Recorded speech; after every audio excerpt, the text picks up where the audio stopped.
Welcome to Civil Prep Hub, your ultimate destination for mastering civil services exams. Deoband movement. Deoband movement की शुरुआत UP के Saharanpur district में देवबंद नाम की जगह से 1867 में हुई थी। इसके फाउंडर मोहम्मद कासिम नानातवी और राशिद अहमद गंगोही थे। देवबंद एक रिवाइवलिस्ट मूवमेंट था। ये एक एंटी ब्रिटिश मूवमेंट था जिसका एम एजुकेशनल एफर्ट्स के थ्रू मुस्लिम्स का अपलिफ्टमेंट करना था। इसके ट्विन ऑब्जेक्टिव्स थे। पहला, मुस्लिम्स के बीच कुरान और हदीस की प्योर टीचिंग्स का प्रचार प्रसार करना, और दूसरा, फॉरेन रूलर्स के अगेंस्ट जिहाद की स्पिरिट को अलाइव रखना।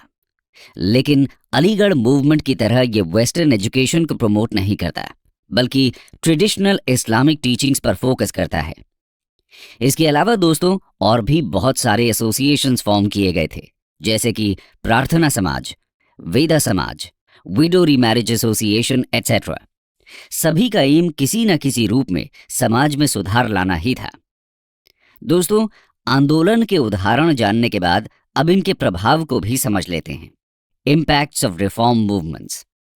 सोशल रिलीजियस रिफॉर्म मूवमेंट्स का बहुत ही गहरा प्रभाव देखने को मिलता है। इनके एफर्ट से सती प्रथा, विडो रीमैरिज, फीमेल इन्फेंटिसाइड जैसे सोशल ईवल्स को अबॉलिश करने के एक्ट्स पास होते हैं।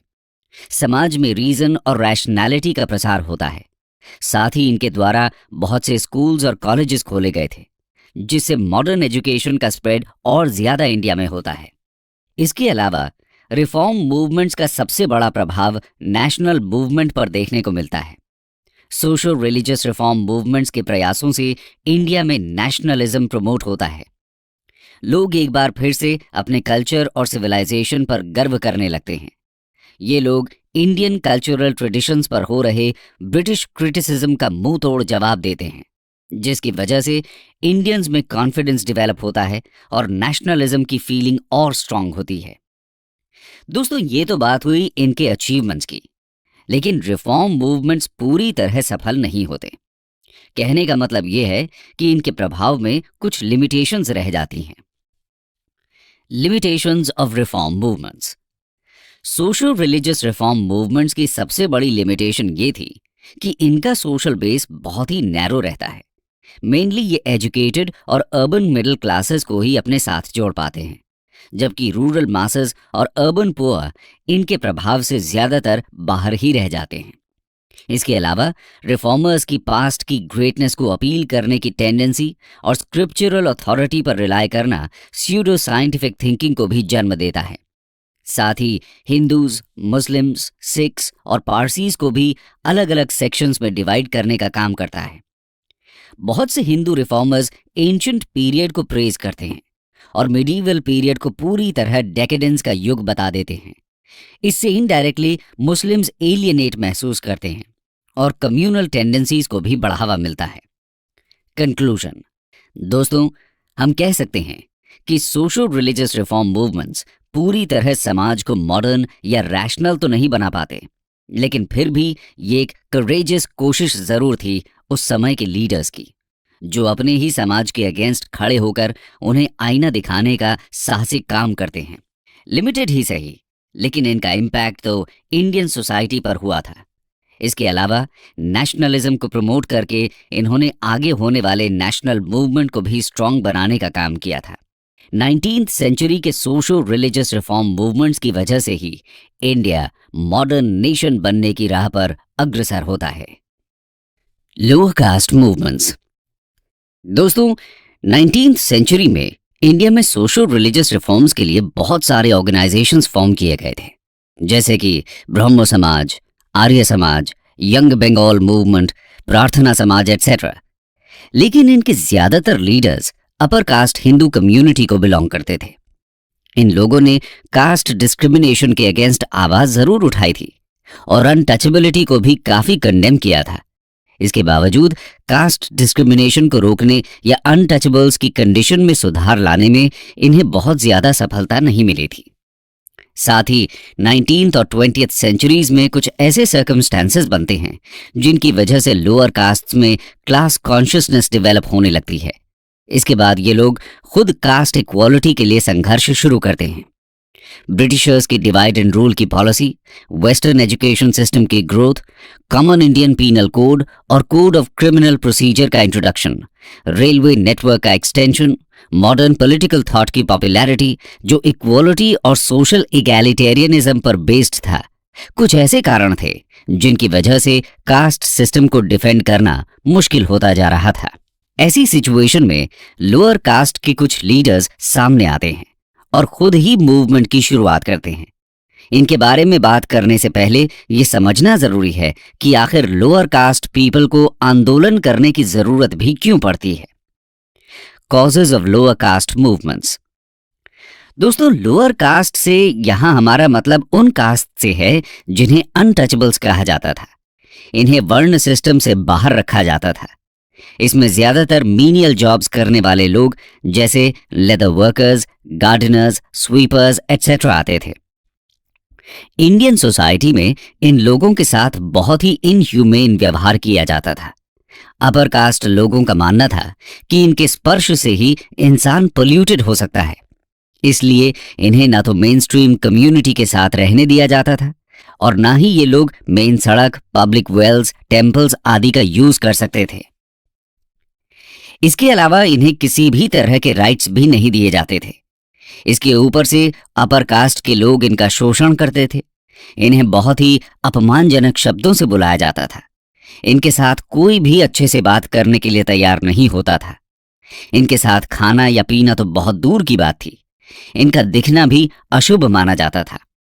इस तरह लोअर कास्ट के लोग अपने ही देश और समाज में सेकेंडरी सिटीजन्स की तरह जीते थे।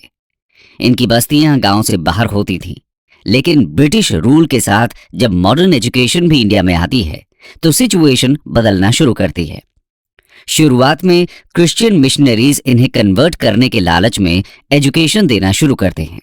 इसके बाद ब्रिटिश गवर्नमेंट भी इन्हें स्कॉलरशिप देने लगती है।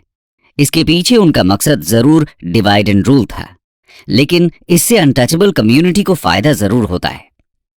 इसके अलावा मॉडर्न थॉट्स जैसे लिबर्टी, इक्वालिटी और फ्रेटर्निटी पर जब इंडिया में बात होना शुरू होती है तो बहुत से सोशल रिफॉर्मर्स कास्ट सिस्टम के खिलाफ भी बोलना शुरू करते हैं।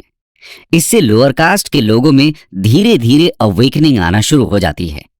इतना सब होने के बाद भी जब कास्ट डिस्क्रिमिनेशन खत्म नहीं होता, तब लोअर कास्ट के कुछ लीडर्स इसे ओपनली चैलेंज करने का साहस दिखाते हैं। आइए अब ऐसे ही कुछ लीडर्स और उनके मूवमेंट्स के बारे में जानते हैं। ज्योतिबा फूले एंड सत्य शोधक समाज। दोस्तों, सबसे पहले लोअर कास्ट मूवमेंट शुरू करने का श्रेय महाराष्ट्र के ज्योतिबा फूले जी को जाता है। इनका जन्म माली कास्ट में हुआ था। फ्यूचर कास्ट मूवमेंट्स के लिए भी ये इंस्पिरेशन का काम करते हैं। 1873 में ज्योतिबा फूले सत्य शोधक समाज की स्थापना करते हैं। इस ऑर्गेनाइजेशन का एम सोसाइटी के वीकर सेक्शंस के लिए सोशल जस्टिस सिक्योर करना था। इन्होंने लोअर कास्ट्स और विमेन के लिए बहुत से स्कूल्स और ऑर्फनेजेस भी ओपन किए थे। ज्योतिबा फुले को 1876 में पूना म्यूनिसिपल कमेटी का मेंबर भी इलेक्ट किया गया था। ये कांग्रेस को भी क्रिटिसाइज करते हैं, क्योंकि इनका मानना था कि कांग्रेस पूरी तरह नेशनल नहीं बन सकती जब तक वो लोअर और बैकवर्ड कास्ट्स के वेलफेयर में अपना इंटरेस्ट न शो करे। 1888 में ज्योतिबा फूले जी को महात्मा की उपाधि से सम्मानित किया गया था। फूले जी गुलामगिरी, इशारा, लाइफ ऑफ शिवाजी जैसी बुक्स के ऑथर थे। गुलामगिरी को मराठी में लिखा गया था और ये कास्ट सिस्टम को क्रिटिसाइज करने वाली सबसे पहली बुक्स में से एक मानी जाती है। इसे डायलॉग के फॉर्म में लिखा गया था, जो ज्योतिबा जी और उनके कैरेक्टर धोंडीबा के बीच में चलता है। बुक में बेसिकली कास्टिज्म की थ्योरी को चैलेंज किया गया है। ज्योतिबा फूले और उनके मूवमेंट ने अंबेडकर को भी काफी इन्फ्लुएंस किया था। महाराष्ट्र के बाद अब बात करते हैं साउथ इंडिया की, जहां लोअर कास्ट मूवमेंट्स की एक स्ट्रॉन्ग हिस्ट्री रही है। यहां श्री नारायण गुरु और E.V. रामास्वामी नायकर जैसे लीडर्स ने लोअर कास्ट्स के इमेंसिपेशन के लिए काम किया। श्री नारायण धर्म परिपालन योगम SNDPY मूवमेंट। दोस्तों, श्री नारायण गुरु केरला की अनटचेबल कम्युनिटी एडवाज या एरवाज को बिलोंग करते थे। इन्होंने 1902-103 में श्री नारायण धर्म परिपालना योगम की स्थापना की थी और इसके तहत टेम्पल एंट्री मूवमेंट्स लॉन्च किए गए थे। उस समय लोअर कास्ट स्पेशली अनटचेबल्स जैसे कि एडवास को टेम्पल में एंट्री का अधिकार नहीं दिया जाता था। इसके अगेंस्ट ही इन्होंने आंदोलन किया। श्री नारायण गुरु जी का मानना था कि अलग अलग कास्ट में डिफरेंस सिर्फ सुपरफिशियल है।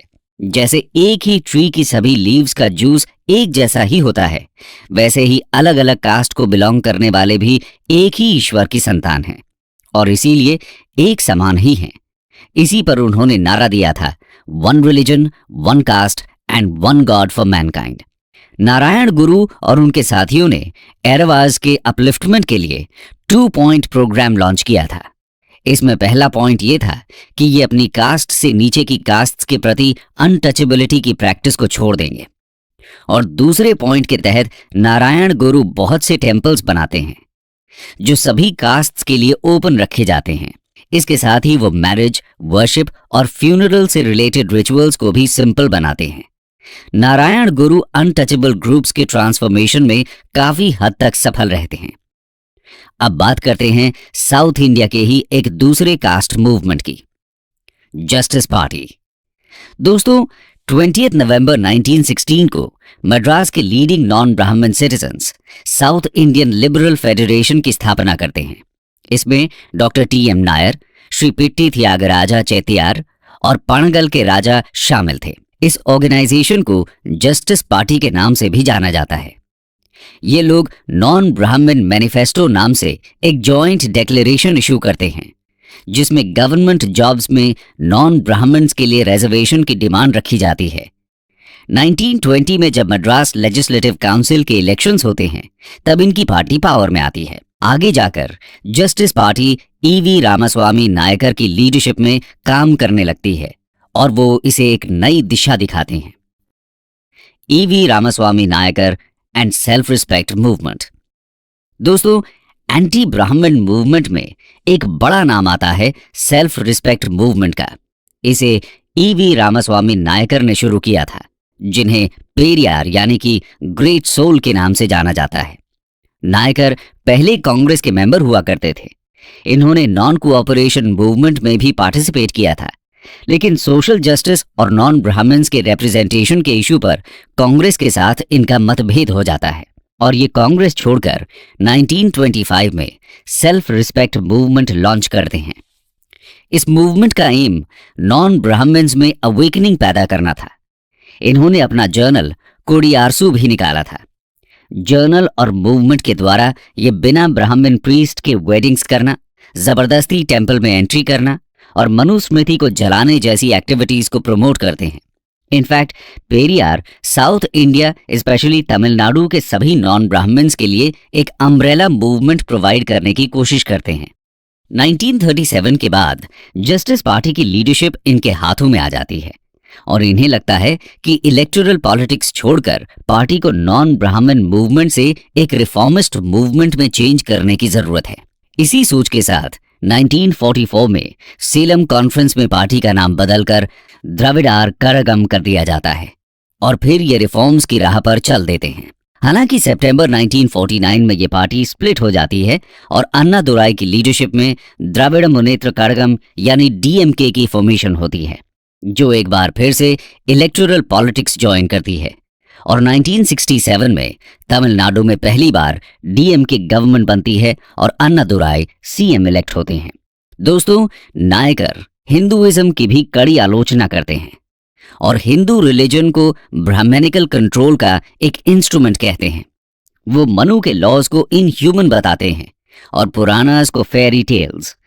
उन्होंने हिंदुइज्म का उपहास करते हुए कहा था कि कुछ चीजें ऐसी हैं जिन्हें सुधारा नहीं जा सकता, सिर्फ खत्म किया जा सकता है और ब्राह्मणिकल हिंदुइज्म उन्हीं में से एक है। नायकर ने रिलीजन को एक सुपरस्टिशन बताया और द्रविडियंस पर हिंदी इंपोज किए जाने का भी विरोध किया। वो होटल्स पर लगे हुए कास्ट के नाम वाले बोर्ड्स को डिस्ट्रॉय कर देते थे, ब्राह्मण्स के होली थ्रेड को काट देते थे, डेटीज को चप्पल से मारते थे और मूर्तियों को भी तोड़ देते थे। पेरियार की लेगेसी आज भी द्रविडियन मूवमेंट के लिए इंस्पिरेशन का सोर्स है। दोस्तों, लोअर कास्ट मूवमेंट्स की बात डॉक्टर बी आर अम्बेडकर के बिना पूरी नहीं हो सकती। तो आइए उनके ग्रेट कंट्रीब्यूशन के बारे में जानते हैं। Doctor B R Ambedkar and depressed classes movement. Ambedkar ji का जन्म 1891 में महाराष्ट्र के महार कास्ट में हुआ था। बचपन से ही उन्हें कास्ट डिस्क्रिमिनेशन का सामना करना पड़ा था और आगे चलकर वो इसके अगेंस्ट बोलने वाले सबसे बड़े लीडर बनते हैं। उन्होंने बॉम्बे के एल्फिंस्टन कॉलेज से ग्रेजुएशन कंप्लीट की और अमेरिका की कोलंबिया यूनिवर्सिटी से अपनी एमए और पीएचडी की डिग्री हासिल की। जुलाई 1924 में अंबेडकर जी बॉम्बे में बहिष्कृत हितकर्णी सभा की स्थापना करते हैं। इसका एम अनटचेबल्स की मॉरल और मटेरियल प्रोग्रेस करना होता है। वो एजिटेशन का भी रास्ता अपनाते हैं और दिसंबर 1927 में अनटचेबल्स के मंदिर में घुसने और पब्लिक वेल्स में से पानी लेने के राइट्स के लिए सत्याग्रह लॉन्च करते हैं। इसे महाड़ सत्याग्रह के नाम से जाना जाता है। आगे बढ़ते हुए 1930 में अंबेडकर जी नेशनल पॉलिटिक्स में एंटर करते हैं और अनटचेबल्स के लिए सेपरेट इलेक्टोरेट्स की डिमांड करते हैं। वो ब्रिटिशर्स द्वारा ऑर्गेनाइज्ड तीनों राउंड टेबल कॉन्फ्रेंसेस में पार्टिसिपेट करते हैं। 1932 में ब्रिटिश पीएम द्वारा अनाउंस्ड कम्युनल अवार्ड में अंबेडकर जी की सेपरेट इलेक्टोरेट की डिमांड एक्सेप्ट कर ली जाती है, लेकिन गांधी जी द्वारा इसका विरोध करने और भूख हड़ताल शुरू करने पर अंबेडकर जी कॉम्प्रोमाइज करने के लिए तैयार होते हैं और उनके और गांधी जी के बीच पूना पैक्ट साइन होता है, जिसके अकॉर्डिंग सेपरेट इलेक्टोरेट की डिमांड वापस ले ली जाती है और उसकी जगह जनरल कंस्टिट्यूएंसीज में शेड्यूल्ड कास्ट्स को रिजर्वेशन दिया जाता है। अप्रैल 1942 में ऑल इंडिया पार्टी के रूप में Ambedkar ji scheduled caste federation form करते हैं। कांग्रेस पार्टी द्वारा उन्हें कंस्टिट्यूएंट असेंबली का मेंबर बनाया जाता है और फिर हमारे कॉन्स्टिट्यूशन की ड्राफ्टिंग कमेटी का हेड बनकर अंबेडकर जी अपना अनमोल योगदान देते हैं। उनके प्रयासों से इंडिया को ऐसा कॉन्स्टिट्यूशन मिलता है जिसमें अनटचेबिलिटी को अबॉलिश कर दिया जाता है और जो फंडामेंटल राइट्स और इक्वालिटी की गारंटी देता है। इंडिपेंडेंस के बाद वो गवर्नमेंट में लॉ मेंबर की तरह काम करते हैं और हिंदू कोड बिल लेकर आते हैं। हालांकि बिल को लेकर जब असेंबली में विरोध होता है तो पीएम नेहरू इसे वापस ले लेते हैं। इस बात से नाराज होकर अंबेडकर जी कैबिनेट से रिजाइन कर देते हैं। हालांकि बाद में नेहरू अलग अलग पार्ट्स में हिंदू कोड बिल पास करवा लेते हैं। 1950 में अंबेडकर जी अपने फॉलोअर्स के साथ बुद्धिज्म अडॉप्ट कर लेते हैं। ये उनका तरीका था हिंदू कास्ट सिस्टम को अपोज करने का। उनके अनुसार क्योंकि हिंदू रिलीजन और उसका कास्ट सिस्टम अनटचेबल्स को इक्वल राइट्स देने के लिए तैयार नहीं है, इसलिए अनटचेबल्स के पास हिंदुइज्म को छोड़ने के अलावा और कोई ऑप्शन नहीं रहता है। दोस्तों, अंबेडकर जी आज भी लोअर कास्ट पीपल के लिए इंस्पिरेशन का सोर्स हैं। उनके विचार और आइडियोलॉजी आज भी देश के युवाओं को प्रेरणा देती हैं। कंक्लूजन, इस तरह कास्ट डिस्क्रिमिनेशन के अगेंस्ट लोअर कास्ट पीपल ने अलग अलग आंदोलन किए। अपने साथ हो रहे इनह्यूमेन बिहेवियर को चैलेंज करने का इन्होंने साहस दिखाया। इन्हीं के प्रयासों का नतीजा था कि लोअर कास्ट पीपल अपने अधिकारों के प्रति सजग हुए। हालांकि निराश करने वाली बात यह है कि इतने प्रयासों के बाद भी कास्ट डिस्क्रिमिनेशन जैसे ईवल से देश आजाद नहीं हो सका है। आज भी अनटचेबल्स के अगेंस्ट किए जाने वाले क्राइम्स अक्सर न्यूज़पेपर की हेडलाइंस बनते रहते हैं। यकीनन ऐसी हेडलाइंस को देखकर ज्योतिबा फूले, पेरियार या अंबेडकर जैसे ग्रेट लीडर्स खुश नहीं होते। हमें जरूरत है इन ग्रेट लीडर्स के विजन को पूरा करने की, एक कास्टलेस इक्वल सोसाइटी फॉर्म करने की। ये किसी एक लीडर से संभव नहीं होगा, बल्कि सभी देशवासियों को इसमें साथ आना होगा। Lord Lytton and Lord Ripon. दोस्तों, आज हम बात करने वाले हैं दो ऐसे ब्रिटिश वाइसरॉयज की जिन्हें एक दूसरे का ऑपोजिट भी कहा जा सकता है। एक तरफ थे लॉर्ड लिटन, जिन्हें याद किया जाता है उनकी रिप्रेसिव पॉलिसीज के लिए, और दूसरी तरफ लॉर्ड रिपन, जिन्हें उनकी लिबरल पॉलिसीज के लिए जाना जाता है। आइए शुरू करते हैं लॉर्ड लिटन से। Lord Lytton 1876 to 1880। दोस्तों, लॉर्ड लिटन ने अप्रैल 1876 में लॉर्ड नॉर्थब्रुक को रिप्लेस करके इंडिया के वाइसरॉय का चार्ज लिया था। वो प्रोफेशन से एक डिप्लोमेट थे और अलग अलग कैपेसिटीज में ब्रिटिश फॉरेन ऑफिस को सर्व कर चुके थे। इसके साथ ही वो एक रेप्यूटेड पोएट, नॉवेलिस्ट और एसेइस्ट भी थे और लिटरेरी वर्ल्ड में ओवन मेरेडिथ के नाम से जाने जाते थे। 1876 से पहले तक उन्हें एडमिनिस्ट्रेशन का कोई एक्सपीरियंस नहीं था और ना ही वो इंडियन अफेयर्स के जानकार थे। तो इंडिया का वाइसरॉय बनने के बाद उन्होंने क्या क्या काम किए, आइए जानते हैं। Lytton's tenure as viceroy of India. सबसे पहले जानते हैं 1876-78 के फैमिन में लॉर्ड लिटन के रोल को। The famine of 1876-78। दोस्तों, 1876 से 78 के बीच इंडिया को एक सिवियर फैमिन का सामना करना पड़ता है। इसका सबसे ज्यादा असर दिखता है मद्रास, बॉम्बे, मैसूर, हैदराबाद और सेंट्रल इंडिया और पंजाब के कुछ पार्ट्स में। एक एस्टिमेट के अनुसार इस फैमिन से एक साल के ही अंदर करीब 5 मिलियन लोगों की मृत्यु हो गई थी। 1878 में लॉर्ड लिटन रिचर्ड स्ट्रैची की प्रेसिडेंटशिप में एक फैमिन कमीशन अपॉइंट करते हैं। कमीशन फैमिन रिलीफ के लिए अपनी रिकमेंडेशन देती है, जैसे कि सभी प्रोविंसेस में एक फैमिन फंड बनाया जाए। इसके साथ ही इरिगेशन वर्क्स और रेलवेज का डेवलपमेंट भी किया जाए। लेकिन इसके बाद भी लिटन के द्वारा कोई फैमिन पॉलिसी नहीं बनाई जाती। साथ ही फैमिन से प्रभावित हुए किसानों को भी कोई कॉम्पेंसेशन नहीं मिलता। नेक्स्ट बात करते हैं रॉयल टाइटल्स एक्ट 1876 की और 1877 के दिल्ली दरबार की। The royal titles act 1876 and Delhi दरबार ऑफ 1877। ब्रिटिश पार्लियामेंट 1876 में रॉयल टाइटल्स एक्ट पास करती है, जिसके अनुसार इंग्लैंड की क्वीन विक्टोरिया को इंडिया की एम्प्रेस होने का टाइटल मिलता है। इसे कैसर हिंद भी कहा जाता था। लॉर्ड लिटन इंडिया में इसे सेलिब्रेट करने के लिए 1877 में दिल्ली दरबार ऑर्गेनाइज करते हैं, जिसमें फॉर्मली क्वीन विक्टोरिया को इंडिया की रानी अनाउंस किया जाता है। ध्यान देने वाली बात यह है कि यह दरबार तब ऑर्गेनाइज किया जा रहा था जब इंडिया में फैमिन के कारण लोग भूखे मर रहे थे और ऐसे समय में लोगों की हेल्प करने की जगह लिटन दरबार में लाखों खर्च कर देते हैं। इससे पता चलता है कि लिटन के मन में इंडिया के लोगों के लिए किसी भी तरह की कोई सिंपैथी नहीं थी। उनके इस एक्ट से लोगों में ब्रिटिश रूल के अगेंस्ट डिस्कंटेंट बढ़ने लगता है और नेशनलिस्ट फीलिंग्स और भी प्रखर होती हैं। अब बात करते हैं वर्नैक्युलर प्रेस एक्ट की। द वर्नैक्युलर प्रेस एक्ट, मार्च 1878। दोस्तों, लॉर्ड लिटन की इस तरह की अनपॉपुलर पॉलिसीज को वर्नैक्युलर प्रेस यानी कि इंडियन लैंग्वेज में छपने वाले न्यूज़पेपर और जर्नल्स ओपनली क्रिटिसाइज करने लगते हैं। वर्नैक्युलर प्रेस हाईलाइट करती है कि कैसे फैमिन से बुरी तरह अफेक्टेड लोग गवर्नमेंट से कोई हेल्प न मिलने की वजह से रॉबरी करने के लिए मजबूर हो गए हैं। कह सकते हैं कि वर्नैक्युलर प्रेस ब्रिटिश रूल की क्रूअल पिक्चर सबके सामने लाने का काम कर रही थी। इस तरह के भड़काने वाले आर्टिकल्स की तेजी से होती ग्रोथ लॉर्ड लिटन को परेशान करती है और वो रिप्रेसिव पॉलिसी फॉलो करने का डिसीजन लेते हैं। मार्च 1878 में वर्नैक्युलर प्रेस एक्ट पास कर देते हैं, जिसका एम वर्नैक्युलर प्रेस में होने वाले गवर्नमेंट के क्रिटिसिज्म को रोकना था। एक्ट के अनुसार वर्नैक्युलर न्यूज़पेपर्स के पब्लिशर्स को मैजिस्ट्रेट के साथ बॉन्ड साइन करना था कि वो ऐसा कोई भी आर्टिकल पब्लिश नहीं करेंगे जिससे लोगों के अंदर ब्रिटिश गवर्नमेंट के अगेंस्ट डिसअफेक्शन पैदा हो, और अगर वो इसको वायलेट करते हैं तो उनके प्रिंटिंग इक्विपमेंट को सीज भी किया जा सकता है।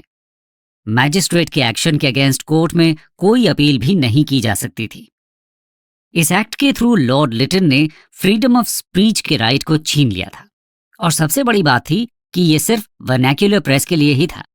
एक तरह से डिसलॉयल नेटिव प्रेस और लॉयल एंग्लो इंडियन प्रेस के बीच भेदभाव का प्रतीक था।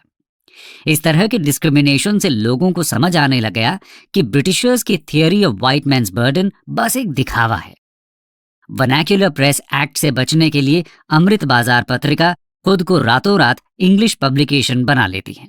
इस एक्ट से वर्नैक्युलर प्रेस को तो कंट्रोल कर लिया गया, लेकिन गवर्नमेंट के अगेंस्ट जो डिस्कंटेंट था वो कम नहीं हुआ था, बस उसको ओपनली एक्सप्रेस नहीं किया जा रहा था। इससे डिस्कंटेंट अंदर ही अंदर और ज्यादा बढ़ता है। अब बात करते हैं लिटन के एडमिनिस्ट्रेशन के एक और रिप्रेसिव मेजर की, जो था 1878 का arms act, the arms act 1878। इस एक्ट ने बिना लाइसेंस के हथियार रखने या खरीदने बेचने को क्रिमिनल ऑफेंस डिक्लेयर कर दिया। लेकिन एक्ट का वर्स्ट फीचर था इसमें शामिल रेशियल डिस्क्रिमिनेशन, क्योंकि यूरोपियंस और एंग्लो इंडियंस पर यह एक्ट लागू नहीं होता था। मतलब सिर्फ इंडियंस के हथियार रखने से ही परेशानी थी। दोस्तों, रेशियल डिस्क्रिमिनेशन की बात करें तो ये ब्रिटिशर्स की सभी पॉलिसीज में दिखता है, और इसका सबसे बड़ा एग्जाम्पल था सिविल सर्विसेज में इंडियंस की अपॉइंटमेंट का इश्यू। आइए देखते हैं कैसे। The statutory civil service. कहने को तो 1833 के चार्टर एक्ट ने इंडियंस के लिए सिविल सर्विसेज का रास्ता खोल दिया था, लेकिन रियलिटी में यूरोपियन ब्यूरोक्रेसी कभी भी इंडियंस को अपना हिस्सा नहीं बनाना चाहती थी, और इसीलिए लॉर्ड लिटन 1878 में स्टैट्यूटरी सिविल सर्विस का प्लान आगे रखते हैं। इसके अनुसार government of India provincial government के रेकमेंड करने पर कुछ इंडियंस को स्टैट्यूटरी सिविल सर्विसेज में एम्प्लॉय कर सकती थी, लेकिन इसमें भी शर्त ये थी कि ये अपॉइंटमेंट्स कॉवेनेंटेड सर्विस में होने वाले टोटल अपॉइंटमेंट्स के 1/6 से ज्यादा नहीं हो सकते थे। इसके साथ ही स्टैट्यूटरी सिविल सर्विस के स्टेटस और सैलरी भी कॉवेनेंटेड सर्विसेज के जैसे नहीं थे। लॉर्ड लिटन ने तो यह भी प्रपोजल दिया था कि कॉवेनेंटेड सर्विसेज को पूरी तरह से इंडियंस के लिए क्लोज कर दिया जाए, लेकिन सेक्रेटरी ऑफ स्टेट इस प्रपोजल पर अग्री नहीं होते। हालांकि इंडियंस को एग्जाम में compete करने से डिस्करेज करने के लिए मैक्सिमम एज को 21 से घटाकर 19 कर दिया जाता है। इस तरह से इंडियंस को सिविल सर्विसेज में आने से रोकने की हर संभव कोशिश की गई थी। अब बात करते हैं फ्री ट्रेड की। Free trade. दोस्तों, लिटन ने इंग्लैंड की टेक्सटाइल इंडस्ट्री के इंटरेस्ट्स को ध्यान में रखते हुए 1879 में कॉटन क्लॉथ पर लगने वाली इंपोर्ट ड्यूटीज को अबॉलिश कर दिया था। इससे इंडिया में डेवलप हो रही टेक्सटाइल इंडस्ट्री को नुकसान होता है और ब्रिटिश इंडस्ट्रीज को फायदा। तो दोस्तों, ये तो बात हुई लॉर्ड लिटन के टेन्योर की, सभी रिप्रेसिव और अनपॉपुलर पॉलिसीज की। इसके अलावा इनके टाइम पीरियड में 1878 से 1880 के बीच सेकेंड एंग्लो अफगान वॉर भी हुआ था। ये वॉर लिटन के प्रोवोक करने पर ही हुआ था और एंड में एक फेलियर साबित हुई। इसमें लिटन इंडिया के रेवेन्यू का बड़ा हिस्सा खर्च कर देते हैं। लॉर्ड लिटन की इन पॉलिसीज की वजह से इंडियंस को ब्रिटिश रूल के ट्रू नेचर का एहसास होने लगता है। एजुकेटेड इंडियंस को रियलाइज होता है कि ब्रिटिशर्स कैसे उनके साथ डिस्क्रिमिनेट कर रहे हैं, और इसी वजह से नेशनलिज्म की भावना और ज्यादा प्रमोट होती है। लॉर्ड लिटन 1880 में वाइसरॉय की पोस्ट से रिजाइन कर देते हैं और नए वाइसरॉय बनते हैं लॉर्ड रिपन। तो आइए अब लॉर्ड रिपन के बारे में बात करते हैं। Lord Ripon 1880 to 1884। दोस्तों, 1880 में इंग्लैंड में ग्लैडस्टन की लीडरशिप में लिबरल पार्टी पावर में आती है। ग्लैडस्टन इंडिया के लिए अपनी पॉलिसी डिक्लेयर करते हुए कहते हैं कि ब्रिटिशर्स का रूल इंडिया के नेटिव लोगों के लिए प्रॉफिटेबल होना चाहिए, और हमारी पॉलिसी होगी कि हम इंडियंस को ये दिखा और समझा भी सकें कि कैसे ब्रिटिश रूल उनके फायदे के लिए ही है। और अपनी इस पॉलिसी को इम्प्लीमेंट करने के लिए ग्लैडस्टन ने लॉर्ड रिपन को इंडिया का वाइसरॉय अपॉइंट किया था। लॉर्ड रिपन ब्रॉड आउटलुक रखने वाले एक ऑनेस्ट पर्सन थे। इसके साथ ही वो एक ट्रू डेमोक्रेट भी थे। रिपन का पॉलिटिकल नजरिया अपने प्रीडिसेसर लॉर्ड लिटन से एकदम उल्टा था। ये इंडिया की तरफ एक सेंस ऑफ ड्यूटी महसूस करते थे। लॉर्ड रिपन इंडिया के एडमिनिस्ट्रेशन को लिबरलाइज करने के लिए स्टेप्स लेते हैं। आइए जानते हैं उनके स्टेप्स के बारे में। शुरू करेंगे इंडिया में आए सबसे पहले फैक्ट्री एक्ट से। The factory act 1881। दोस्तों, फैक्ट्री लेबरर्स की कंडीशन इंप्रूव करने के लिए लॉर्ड रिपन 1881 में पहला फैक्ट्री एक्ट पास करते हैं। ये एक्ट 100 से ज्यादा वर्कर्स रखने वाली फैक्ट्रीज पर लागू होना था। इस एक्ट ने 7 साल से कम एज के बच्चों के एम्प्लॉयमेंट पर प्रतिबंध लगा दिया। इसके साथ ही 12 साल से कम एज वालों के लिए वर्किंग आवर्स को लिमिट कर दिया और डेंजरस मशीनरी को फेंस करने के लिए भी कहा। इन मेजर्स के इम्प्लीमेंटेशन को सुपरवाइज करने के लिए इंस्पेक्टर्स को भी अपॉइंट किया गया था। ये एक्ट अपने स्कोप में भले ही लिमिटेड था, लेकिन इंडिया की इंडस्ट्रियल हिस्ट्री में एक नए फेज की शुरुआत करता है। पहली बार लेबर लॉज को लेकर एक पॉजिटिव खबर हमें देखने को मिलती है। आगे चलकर इसी के बेसिस पर बेटर लेबर लॉज कंट्री में लाए गए। इसके बाद लॉर्ड रिपन का मेजर स्टेप था वर्नाक्युलर एक्ट को रिपील करना और लोकल सेल्फ गवर्नमेंट का रेजोल्यूशन पास करना। repeal of the Vernacular Press Act 1882 and Resolution on Local Self-Government 1882। दोस्तों, लॉर्ड रिपन लिटन की पॉलिसीज की वजह से बढ़े हुए डिस्कंटेंट को कम करने की कोशिश करते हैं। इसके लिए सबसे पहले वो लिटन द्वारा लाए गए वर्नैक्युलर प्रेस एक्ट को 1882 में वापस ले लेते हैं। इससे वर्नैक्युलर प्रेस और बाकी इंडियन प्रेस को बराबर की फ्रीडम मिल जाती है। रिपन के इस एक्ट से इंडिया में पब्लिक ओपिनियन को कंसीलिएट करने में मदद मिलती है। लेकिन लॉर्ड रिपन को सबसे ज्यादा याद किए जाने वाले काम है उनका 1882 में पास किया गया लोकल सेल्फ गवर्नमेंट पर रेजोल्यूशन। इसके लिए इन्हें इंडिया में father of local self government भी कहा जाता है। लॉर्ड रिपन इंडिया में म्यूनिसिपल इंस्टीट्यूशंस की शुरुआत करते हैं, जिसका एम इंडिया के लोगों को पॉलिटिकल एजुकेशन देना था। अब बात करते हैं उनके एजुकेशनल रिफॉर्म्स की। एजुकेशनल रिफॉर्म्स 1882 में ही सर विलियम हंटर की चेयरमैनशिप में एक एजुकेशन कमीशन को अपॉइंट किया जाता है। इसका मैंडेट 1854 के वुड्स डिस्पैच के बाद इंडिया में एजुकेशन फील्ड में हुई प्रोग्रेस को रिव्यू करना और आगे की पॉलिसी के लिए सुझाव देना था। कमीशन प्राइमरी एजुकेशन के एक्सपेंशन और इम्प्रूवमेंट के लिए गवर्नमेंट की स्पेशल रिस्पॉन्सिबिलिटी पर जोर देती है। इसका सुझाव था कि प्राइमरी एजुकेशन को न्यूली एस्टैब्लिश्ड म्यूनिसिपल और डिस्ट्रिक्ट बोर्ड्स की केयर में दे दिया जाए। इसके साथ ही सेकेंडरी एजुकेशन में कोर्सेज को 2 भाग में बांट दिया जाए।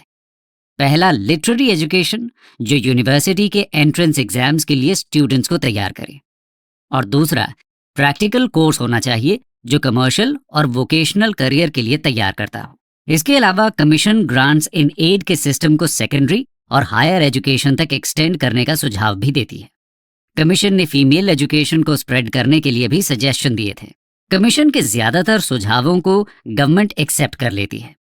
इससे देश में काफी तेजी से स्कूल्स की ग्रोथ देखने को मिलती है। अब बात करते हैं उनकी लैंड रेवेन्यू पॉलिसी की। Resolution on land revenue policy. दोस्तों, लॉर्ड रिपन ने वाइसरॉय रहते हुए लैंड रेवेन्यू पॉलिसी में भी कुछ चेंजेस इंट्रोड्यूस करने की कोशिश की थी। वो बंगाल के परमानेंट सेटलमेंट में कुछ मॉडिफिकेशंस प्रपोज करते हैं। वो रियोत को परमानेंस और सिक्योरिटी का अश्योरेंस देना चाहते थे। इसके साथ ही गवर्नमेंट की तरफ से प्राइस राइज के अलावा किसी भी और ग्राउंड पर आगे से लैंड रेवेन्यू न बढ़ाने की कमिटमेंट देना चाहते थे। लेकिन बंगाल के जमींदार उनके इस मेजर का विरोध करते हैं। साथ ही पेजेंट्स का सपोर्ट भी उन्हें नहीं मिलता, क्योंकि पेजेंट्स को लगता है कि एंग्लो इंडियन ब्यूरोक्रेसी तो जमींदार से भी ज्यादा बुरी है। सेक्रेटरी ऑफ स्टेट भी रिपन के प्रपोजल को फेवर नहीं करते, इसलिए उनका यह रेजोल्यूशन इंप्लीमेंट नहीं हो पाता। रेजोल्यूशन इंप्लीमेंट भले ही ना हुआ हो, लेकिन इससे यह पता चलता है कि लॉर्ड रिपन की इंटेंशंस अच्छी थी। वो बंगाल के पेजेंट्स की मदद ही करना चाहते थे। अब बात करते हैं इल्बर्ट बिल कंट्रोवर्सी की। The Ilbert bill controversy 1883-84। दोस्तों, 1883 में वाइसरॉय काउंसिल के law member sir CP Ilbert ने एक बिल इंट्रोड्यूस किया था, जिसे इल्बर्ट बिल के नाम से जाना जाता है। इसके इंट्रोडक्शन से पहले तक क्रिमिनल केसेस में यूरोपियंस का ट्रायल इंडियन मैजिस्ट्रेट्स नहीं कर सकते थे। उनका ट्रायल सिर्फ यूरोपियन जजेस ही कर सकते थे। इल्बर्ट बिल इसको चेंज करने के लिए लाया गया था। इसके अनुसार इंडियन जजेस भी यूरोपियंस के केस को प्रिसाइड कर सकते थे। लेकिन इल्बर्ट बिल के इस प्रोविजन से एक बहुत बड़ी कंट्रोवर्सी क्रिएट हो जाती है। ये कंट्रोवर्सी रेशियल प्रेजुडिसेस की वजह से हुई थी। यूरोपियंस के अकॉर्डिंग इंडियंस उनसे इंफीरियर थे, और इसलिए इंडियन जज के सामने ट्रायल फेस करने की बात भी गलत थी। इस बिल के अगेंस्ट कैलकाटा में रहने वाली यूरोपियन बिजनेस कम्युनिटी प्रोटेस्ट करना शुरू कर देती है। ऐसा इसलिए क्योंकि ये अपने इंडियन सर्वेंट्स को इलट्रीट करते थे और कई बार उन्हें जान से ही मार देते थे। ऐसे केसेस में इंग्लिश जजेस तो इन्हें बहुत कम सजा या बिना सजा के ही जाने देते थे। इसलिए अपने स्पेशल प्रिविलेजेस को डिफेंड करने के लिए यूरोपियन कम्युनिटी एक डिफेंस एसोसिएशन बनाती है। ये लोग 15,000 रुपए का फंड भी कलेक्ट करते हैं, जिसकी मदद से ये इंडिया और लंदन दोनों ही जगह बिल के अगेंस्ट प्रोपेगेंडा शुरू कर देते हैं। ये लोग वाइसरॉय लॉर्ड रिपन को अब्यूज करना भी शुरू कर देते हैं और ब्रिटिश गवर्नमेंट से कहते हैं कि रिपन को इंडिया से वापस बुला लिया जाए। कैलकाटा में रेशियल राइट्स की संभावना बढ़ने लगती है। लंदन के न्यूज़पेपर्स में भी रिपन की पॉलिसीज की आलोचना होने लगती है। यहां तक कि क्वीन को भी लगता है कि रिपन का ये बिल समझदारी से भरा नहीं है। बढ़ती हुई प्रोटेस्ट्स के आगे आखिरकार लॉर्ड रिपन को ही झुकना पड़ता है। 1884 में बिल में चेंजेस कर दिए जाते हैं, जिसके बाद इंडियन जजेस किसी यूरोपियन का केस तभी जज कर सकता था जब जूरी के एटलीस्ट 50% मेंबर्स यूरोपियंस हों। इल्बर्ट बिल की कंट्रोवर्सी और कॉम्प्रोमाइज ने इंडियंस को ब्रिटिशर्स के और ज्यादा अगेंस्ट कर दिया। जिस तरह ब्रिटिशर्स ने अपने हक की बात प्रोटेस्ट करके मनवा ली थी, उसे इंडियंस भी सीख गए कि उन्हें भी इसी रास्ते पर चलना होगा, और इस वजह से ये इनडायरेक्टली इंडियन नेशनल मूवमेंट और 1885 में कांग्रेस की स्थापना को प्रमोट करने के लिए रिस्पॉन्सिबल था। कंक्लूजन दोस्तों, ये थे वाइसरॉय लॉर्ड रिपन के इंडिया में किए गए रिफॉर्म्स। हम कह सकते हैं कि उन्होंने इंडिया में लिबरल एडमिनिस्ट्रेशन को प्रमोट करने की पूरी कोशिश की। वो इसमें कितने सफल हुए या नहीं, ये बात अलग है, लेकिन इंपॉर्टेंट ये है कि उनकी इंटेंशंस ह्यूमैनिटेरियन थी और इसीलिए उन्हें एक बेनेवलेंट वाइसरॉय की तरह याद किया जाता है। 1882 में ग्लैडस्टन ने इजिप्ट के ऑक्यूपेशन को सैंक्शन कर दिया था और इसके लिए इंडियन ट्रूप्स का कंटिंजेंट इजिप्ट भेजा गया था। इस तरह इंपीरियल वॉर का बर्डन इंडियन एक्सचेकर पर भी पड़ रहा था। रिपन इसके अगेंस्ट प्रोटेस्ट करते हैं। उन्हें लगता है कि उनका मिशन इंडिया में फेल हो गया है। उसके बाद इल्बर्ट बिल कंट्रोवर्सी उन्हें और ज्यादा डिसल्यूशन कर देती है। परेशान होकर लॉर्ड रिपन अपना टर्म पूरा होने से पहले ही 1884 में रिजाइन कर देते हैं और एक हारे हुए इंसान की तरह इंग्लैंड लौट जाते हैं। लॉर्ड रिपन एक ह्यूमैनिटेरियन और लिबरल थे, लेकिन ब्रिटिश कॉलोनियल रूल के इंटरेस्ट को आगे ले जाने के लिए उनके जैसे इंसान की जरूरत नहीं थी। इसी वजह से इंडिया में उनका मिशन फेल रहता है। हालांकि वो हमें ब्रिटिशर्स की पॉसिबल ह्यूमेन साइड जरूर दिखा जाते हैं। दोस्तों, इस समय दुनिया में हर तरफ नेशनलिज्म तेजी से स्प्रेड हो रहा था और इंडिया में इस नेशनलिज्म की स्पिरिट को जगाने में लॉर्ड लिटन और लॉर्ड रिपन दोनों ही इंस्ट्रूमेंटल साबित होते हैं। लिटन जहां एक एडवर्सरी की तरह इंडिया में नेशनलिज्म की आग को चिंगारी देते हैं, वही रिपन एक सिंपैथाइजर की तरह इस स्पिरिट को आगे ले जाते हैं। Lord Curzon 1899 to 1905। दोस्तों, आज हम बात करने वाले हैं एक ऐसे वाइसरॉय की जिनका मानना था कि उनका जन्म इंडिया का वाइसरॉय बनने के लिए ही हुआ है। वाइसरॉय बनने से पहले ही लॉर्ड कर्जन इंडिया के बारे में बहुत कुछ जानते थे। वो इससे पहले कई बार इंडिया आ भी चुके थे। 1899 में इंडिया के वाइसरॉय की पोस्ट पर अपॉइंटमेंट लॉर्ड कर्जन के लिए किसी सपने के पूरा होने जैसा था। आइए जानते हैं लॉर्ड कर्जन कैसे अपने इस सपने को सच्चाई में बदलते हैं और इंडिया आने के बाद वो क्या क्या करते हैं। इंट्रोडक्शन। दोस्तों, इंडिया का वाइसरॉय बनना अपने आप में एक बहुत बड़ा टास्क तो था ही। इसके अलावा 1896-97 के फैमिन और उसके बाद ब्यूबोनिक प्लेग ने प्रॉब्लम्स और ज्यादा बढ़ा दी थी। रेवेन्यूज कम होते जा रहे थे।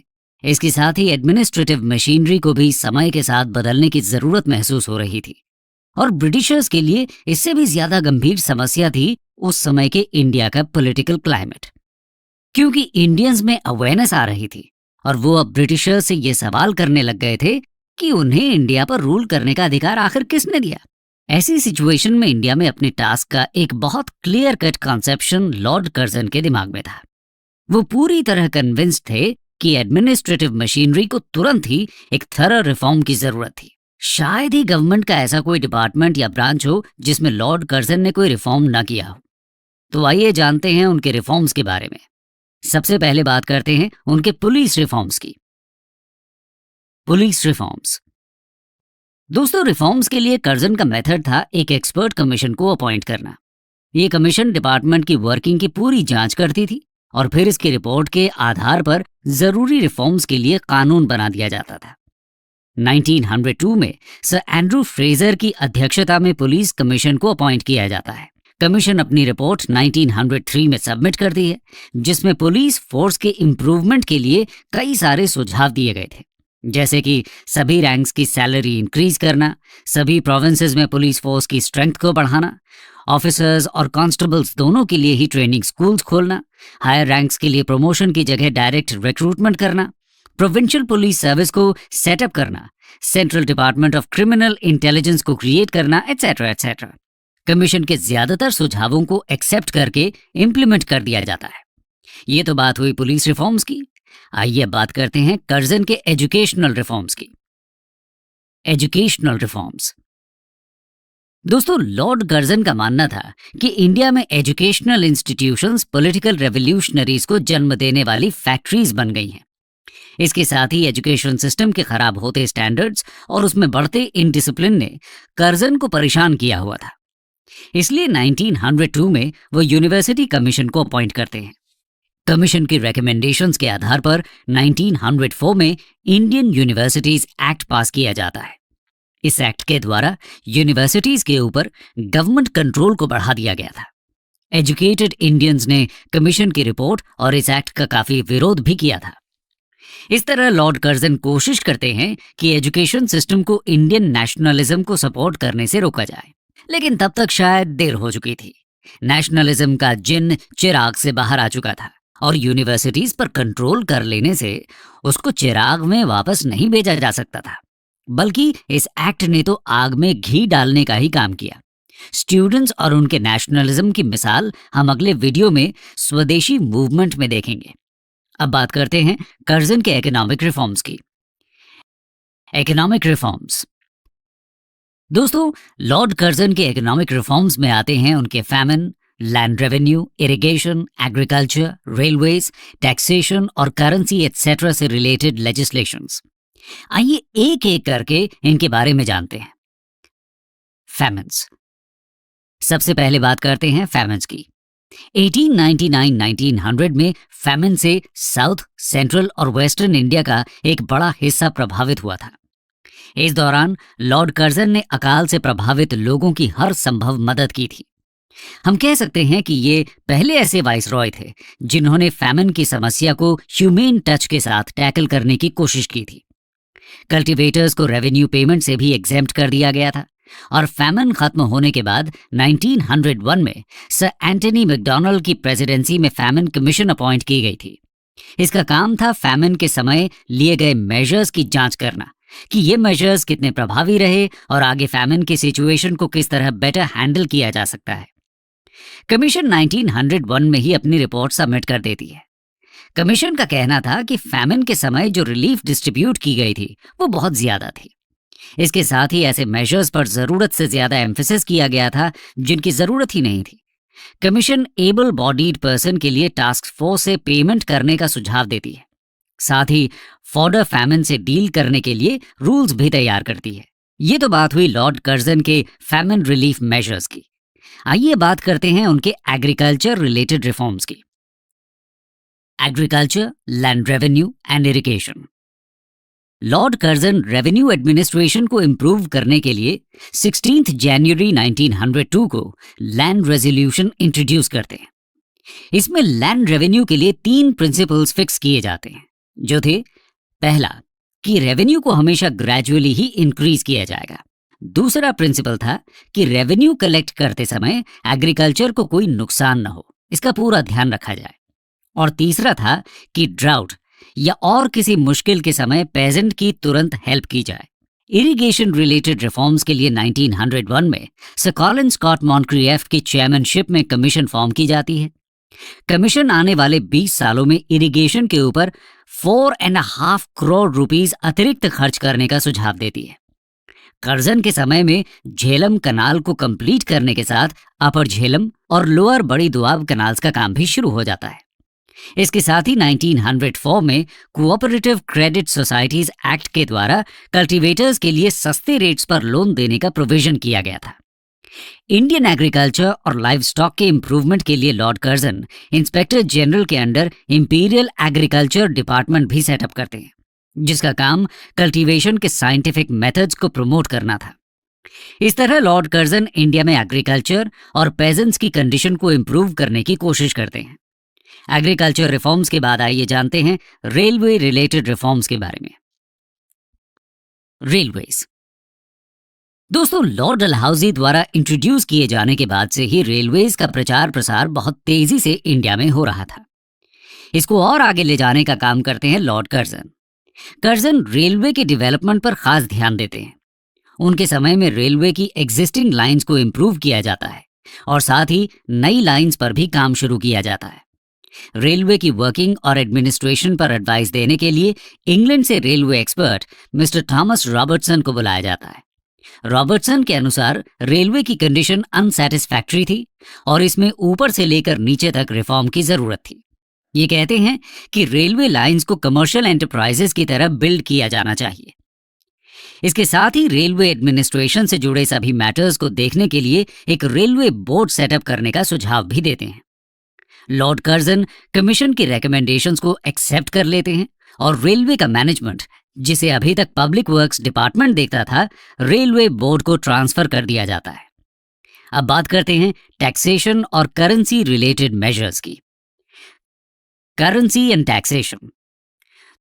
दोस्तों, 1899 के Indian coinage and paper currency act के द्वारा ब्रिटिश करेंसी को इंडिया में लीगल टेंडर डिक्लेयर कर दिया जाता है और 1 पाउंड की कीमत 15 रुपए के बराबर रखी जाती है।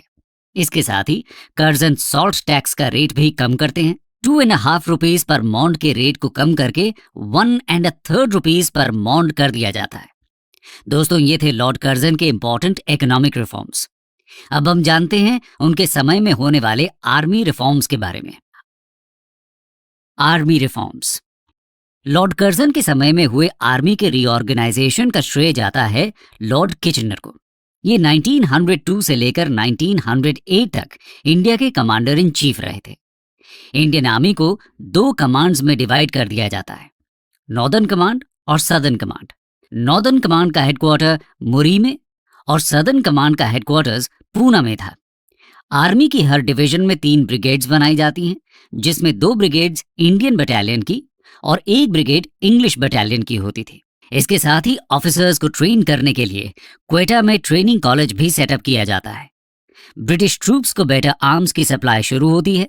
इसके अलावा आर्मी की हर बटालियन को एक सीवियर टेस्ट पास करना होता था, जिसका नाम रखा गया था द किचनर टेस्ट। आर्मी के रीऑर्गेनाइजेशन का एक मतलब ये भी था कि इस डिपार्टमेंट का खर्चा और ज्यादा बढ़ जाता है। दोस्तों, लॉर्ड कर्जन ने एंशिएंट मॉन्यूमेंट्स के लिए भी एक एक्ट पास किया था। आइए जानते हैं उसके बारे में। Ancient monuments act 1904। Lord Curzon history के स्टूडेंट रहे थे और आर्कियोलॉजी में उनका डीप इंटरेस्ट था। इसीलिए इंडिया के हिस्टोरिकल मॉन्यूमेंट्स को रिपेयर, रिस्टोर और प्रोटेक्ट करने के लिए वो 1904 में एंशिएंट मॉन्यूमेंट्स एक्ट पास करते हैं। हिस्टोरिकल बिल्डिंग्स की रिपेयर के लिए 50,000 पाउंड्स की अमाउंट सैंक्शन कर दी जाती है। कर्जन इंडियन स्टेट्स पर भी प्रेशर डालते हैं कि वो अजंता एलोरा और सांची स्तूपा जैसे इंडिया के रिच हेरिटेज को प्रिजर्व करने का काम करें। 1904 का ये एक्ट इंडिया में आज भी मॉन्यूमेंट कंजर्वेशन के लिए एक बेडरॉक की तरह माना जाता है। दोस्तों, इन सभी रिफॉर्म्स के अलावा लॉर्ड कर्जन ने 1899 में कैलकाटा कॉरपोरेशन एक्ट भी पास किया था। इस एक्ट के द्वारा कर्जन लोकल सेल्फ गवर्नमेंट के फील्ड में किए गए लॉर्ड रिपन के काम को अंडू करना चाहते थे। ये एक्ट कॉरपोरेशन में इलेक्टेड मेंबर्स की स्ट्रेंथ को कम कर देता है, जिससे कैलकाटा कॉरपोरेशन और उसकी कमिटीज में ब्रिटिश एलिमेंट की मेजॉरिटी बनी रहती है। इंडियन मेंबर्स एक्ट से खुश नहीं थे और 28 मेंबर्स अपना विरोध दिखाने के लिए रिजाइन भी कर देते हैं। लेकिन कर्जन पर इनकी प्रोटेस्ट का कोई असर नहीं पड़ता, बल्कि वो तो अपने काम से इतने खुश थे कि 1903 में एक बैंक्वेट में कहते हैं कि वाइसरॉय की पोस्ट से रिटायर होने के बाद वो कैलकाटा का मेयर बनना पसंद करेंगे। ये एक्ट अकेला ऐसा काम नहीं था कर्जन का जिसने इंडियंस को प्रोटेस्ट करने के लिए मजबूर किया। उनका सबसे कंट्रोवर्शियल डिसीजन तो बंगाल का पार्टीशन था। तो आइए उसके बारे में जानते हैं। Partition of Bengal 1905। दोस्तों, 1905 में बंगाल प्रेसिडेंसी का पार्टीशन कर्जन के सबसे ज्यादा क्रिटिसाइज होने वाले मूव्स में से एक था। इसका विरोध न सिर्फ बंगाल में बल्कि पूरे भारत में किया जाता है। आइए समझते हैं कर्जन ने यह डिसीजन आखिर क्यों लिया था। बंगाल प्रोविंस उस समय इंडिया का सबसे ज्यादा पॉपुलेशन वाला प्रोविंस था। लगभग 8 करोड़ की जनसंख्या थी बंगाल की, जिसमें आज का वेस्ट बंगाल, बिहार, छत्तीसगढ़ के कुछ हिस्से, ओडिशा, असम और आज का बांग्लादेश भी शामिल था। कर्जन कहते हैं कि पार्टीशन का एम इतने बड़े प्रोविंस के एडमिनिस्ट्रेशन को इजी बनाना है लेकिन उनका एक्चुअल मोटिव तो बंगाल प्रोविंस से उठ रही लाउड पॉलिटिकल वॉइसेस को क्रश करना था और उनके बीच रिलीजियस स्ट्राइफ और ऑपोजिशन को जन्म देना था। इसे समझने के लिए पार्टीशन के प्लान को समझना जरूरी है। प्लान के अकॉर्डिंग 3.1 करोड़ की पॉपुलेशन के साथ ईस्ट बंगाल एंड असम को एक नया प्रोविंस बनना था। इसमें मुस्लिम हिंदू पॉपुलेशन का रेशियो 3:2 था। वेस्टर्न बंगाल प्रोविंस में हिंदू मेजॉरिटी रहने वाली थी। नेशनलिस्ट लीडर्स कहते हैं कि ये स्कीम लोगों को रिलीजियस के बेसिस पर डिवाइड करने के लिए बनाई गई थी। इससे मुस्लिम्स को हिंदूज के अगेंस्ट खड़ा कर दिया जाएगा और उनकी ये बात बेबुनियाद नहीं थी। ये साबित होता है ईस्टर्न बंगाल के लेफ्टिनेंट गवर्नर की एक डिक्लेरेशन से, जिसमें वो कहते हैं कि उनकी 2 वाइफ्स में से मोहम्मदन वाइफ उनकी फेवरेट हैं। इवन लॉर्ड कर्जन भी ईस्टर्न बंगाल के टूर के समय कहते हैं कि पार्टीशन का एक एम मोहम्मदन प्रोविंस क्रिएट करना भी है। इसके साथ ही ये लिंग्विस्टिक बेसिस पर भी डिवाइड एंड रूल की पॉलिसी थी, क्योंकि प्लान के अकॉर्डिंग वेस्ट बंगाल में बंगालीज माइनॉरिटी बना दिए गए थे। बंगाल पार्टीशन के विरोध में एक बड़ा मूवमेंट खड़ा हो जाता है, जिसे हम स्वदेशी मूवमेंट के नाम से जानते हैं। कर्जन के इस डिसीजन ने हिंदूज और मुस्लिम्स को डिवाइड करने का काम भी किया था। ईस्टर्न बंगाल के मुस्लिम्स को एक मुस्लिम मेजॉरिटी प्रोविंस के पॉलिटिकल और मटेरियल एडवांटेजेस का विजन दिखाकर अपनी तरफ किया जाता है। लॉर्ड कर्जन तो 1905 में ही इंडिया से वापस चले जाते हैं, लेकिन उनके डिसीजन के अगेंस्ट प्रोटेस्ट आने वाले कई साल तक चलते हैं। कंक्लूजन। दोस्तों, लॉर्ड कर्जन एक ग्रेट इंपीरियलिस्ट थे। वो इंडिया में ब्रिटिश कंट्रोल को और ज्यादा स्ट्रांग करना चाहते थे। उनके ज्यादातर रिफॉर्म्स और एक्ट्स इसी मोटिव को फुलफिल करने के लिए थे। इसके साथ ही इंडियंस को लेकर उनका ओपिनियन बहुत ही खराब था। वो इंडियंस की इंसल्ट करने और उनकी डीपेस्ट फीलिंग्स को हर्ट करने का कोई भी मौका नहीं जाने देते थे।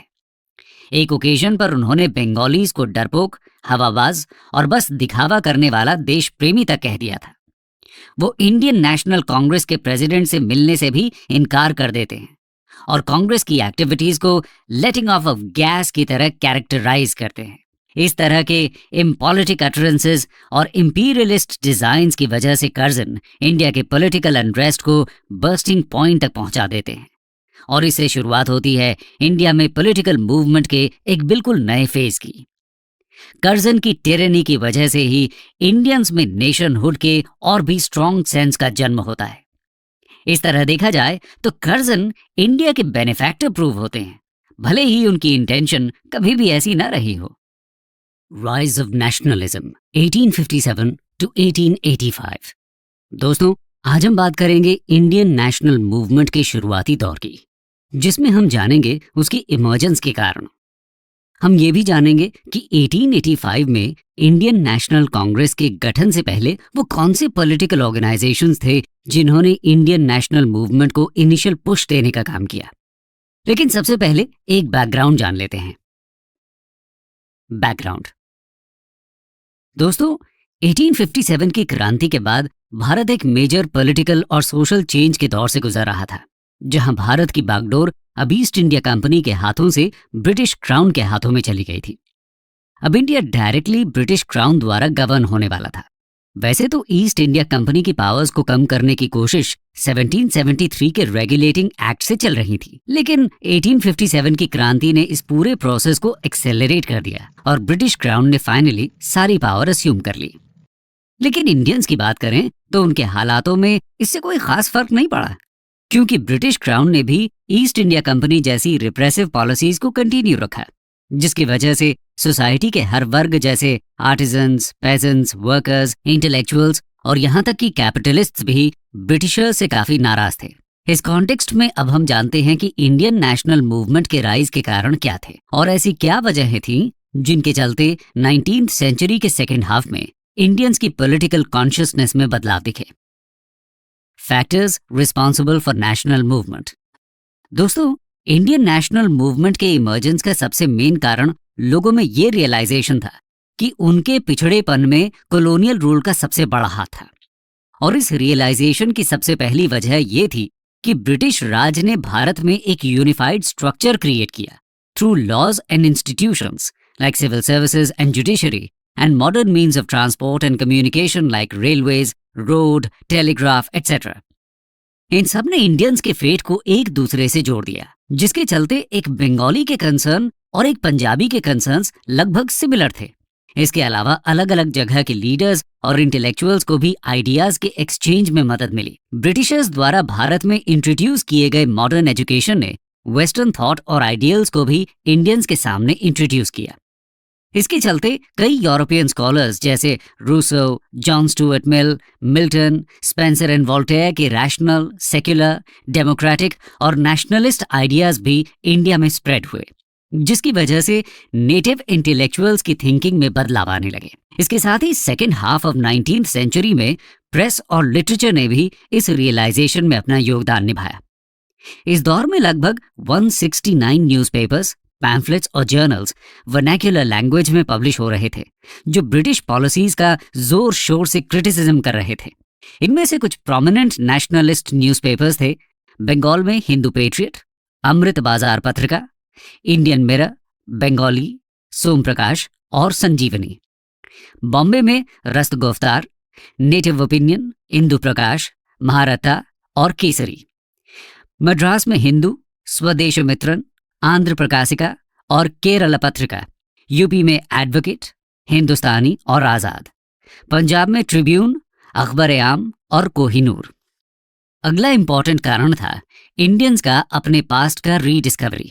कई यूरोपियन स्कॉलर्स जैसे मैक्स म्यूलर, मोनिया विल्सन, रॉथ, सेसॉन और इंडियन स्कॉलर्स जैसे R.G. भंडारकर, R.L. मित्रा और बाद में स्वामी विवेकानंद ने इंडियन हिस्ट्री के आर्ट एंड कल्चर को रीडिस्कवर किया, जिसकी वजह से इंडियंस का सेल्फ मोटिवेशन और कॉन्फिडेंस बढ़ा। इनमें से कई स्कॉलर्स ने इंडियन रूलर्स जैसे अशोका, चंद्रगुप्ता और अकबर के पॉलिटिकल अचीवमेंट्स की कहानियों को लोगों तक पहुंचाया।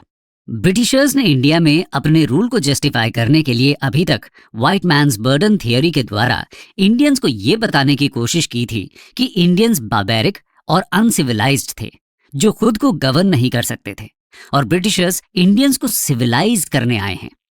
लेकिन इंडिया के ग्लोरियस पास्ट की डिस्कवरी ने इंडियंस के कॉन्फिडेंस को बूस्ट किया और उन्हें खुद के कल्चर पर गर्व करने का एक मौका दिया, जिसके थ्रू वो ब्रिटिश आइडियोलॉजिकल डोमिनेंस को चैलेंज कर सकते थे। इसके अलावा 19th सेंचुरी के सोशियो रिलीजियस रिफॉर्म मूवमेंट ने सोसाइटी के कई वर्गों को जागरूक किया। फॉर एग्जाम्पल, सोशल रिफॉर्मर्स ने कास्ट सिस्टम को क्रिटिसाइज करते हुए कास्ट के बेसिस पर डिवाइडेड इंडियन सोसाइटी में एक सेंस ऑफ यूनिटी को जन्म देने का प्रयास किया। इसके अलावा सोशल रिफॉर्म मूवमेंट में women upliftment, women rights, window remarriage को यंग बंगाल मूवमेंट के फाउंडर हेनरी विवियन डिरोजियो ने, सावित्रीबाई फूले के साथ सत्य शोधक समाज ने, स्वामी दयानंद सरस्वती के आर्य समाज ने और ईश्वर चंद्र विद्यासागर ने भी प्रमोट किया। इसके अलावा ब्रिटिश राज के रेडिकल एरोगेंस ने भी इंडियंस में ब्रिटिश राज के प्रति एक नेगेटिव एटीट्यूड को जन्म दिया। हिस्टोरियंस कई ऐसी इंस्टेंसेस की बात करते हैं जहां इंग्लिशमैन ओपनली एजुकेटेड इंडियंस को इंसल्ट करते थे। 20th सेंचुरी में गांधी जी के साथ हुए रेशियल डिस्क्रिमिनेशन की कहानी तो हम सभी जानते हैं, और इसके एग्जाम्पल्स हमें 19th सेंचुरी में भी मिलते हैं। इसके अलावा इंडियंस को कई एक्सक्लूसिव इंग्लिशमैन क्लब्स से अलग रखा जाता था, और इंडियंस को यूरोपियन पैसेंजर्स के साथ ट्रेन कंपार्टमेंट्स में ट्रैवल करना भी अलाउड नहीं था। इन सब ने इंडियंस की सेल्फ रिस्पेक्ट को हर्ट करने का काम किया। इसके अलावा ब्रिटिश राज की कई ऑफिशियल रिप्रेसिव पॉलिसीज भी इसका एक कारण बनी। वर्नाक्युलर प्रेस एक्ट ऑफ 1878 इसका सबसे अच्छा एग्जाम्पल है, जिसके थ्रू गवर्नमेंट अपने खिलाफ क्रिटिसिज्म को रोकना चाहती थी। इसके अलावा 1877 में जब भारत एक बेहद खतरनाक फैमिन से गुजर रहा था, तभी ब्रिटिशर्स ने एक इंपीरियल दरबार को ऑर्गेनाइज किया, जिसने इंडियंस को ब्रिटिशर्स के सेल्फिश एटीट्यूड को एक्सपोज किया। 1878 में लिटन ने इंडियन सिविल सर्विसेज की मैक्सिमम एज को 21 से रिड्यूस करके 19 कर दिया, जिससे इंडियंस की सिविल सर्विसेज में एंट्री और भी ज्यादा मुश्किल हो गई। 1883 में रिपन की वाइसरॉयशिप के दौरान हुई इल्बर्ट बिल कंट्रोवर्सी कहीं ना कहीं इमीडिएट फ्लैश पॉइंट बनी, जिसके चलते इंडिया में ऑर्गेनाइज्ड पॉलिटिकल एक्टिविटी में राइज हुआ और 1885 में इंडियन नेशनल कांग्रेस का गठन हुआ।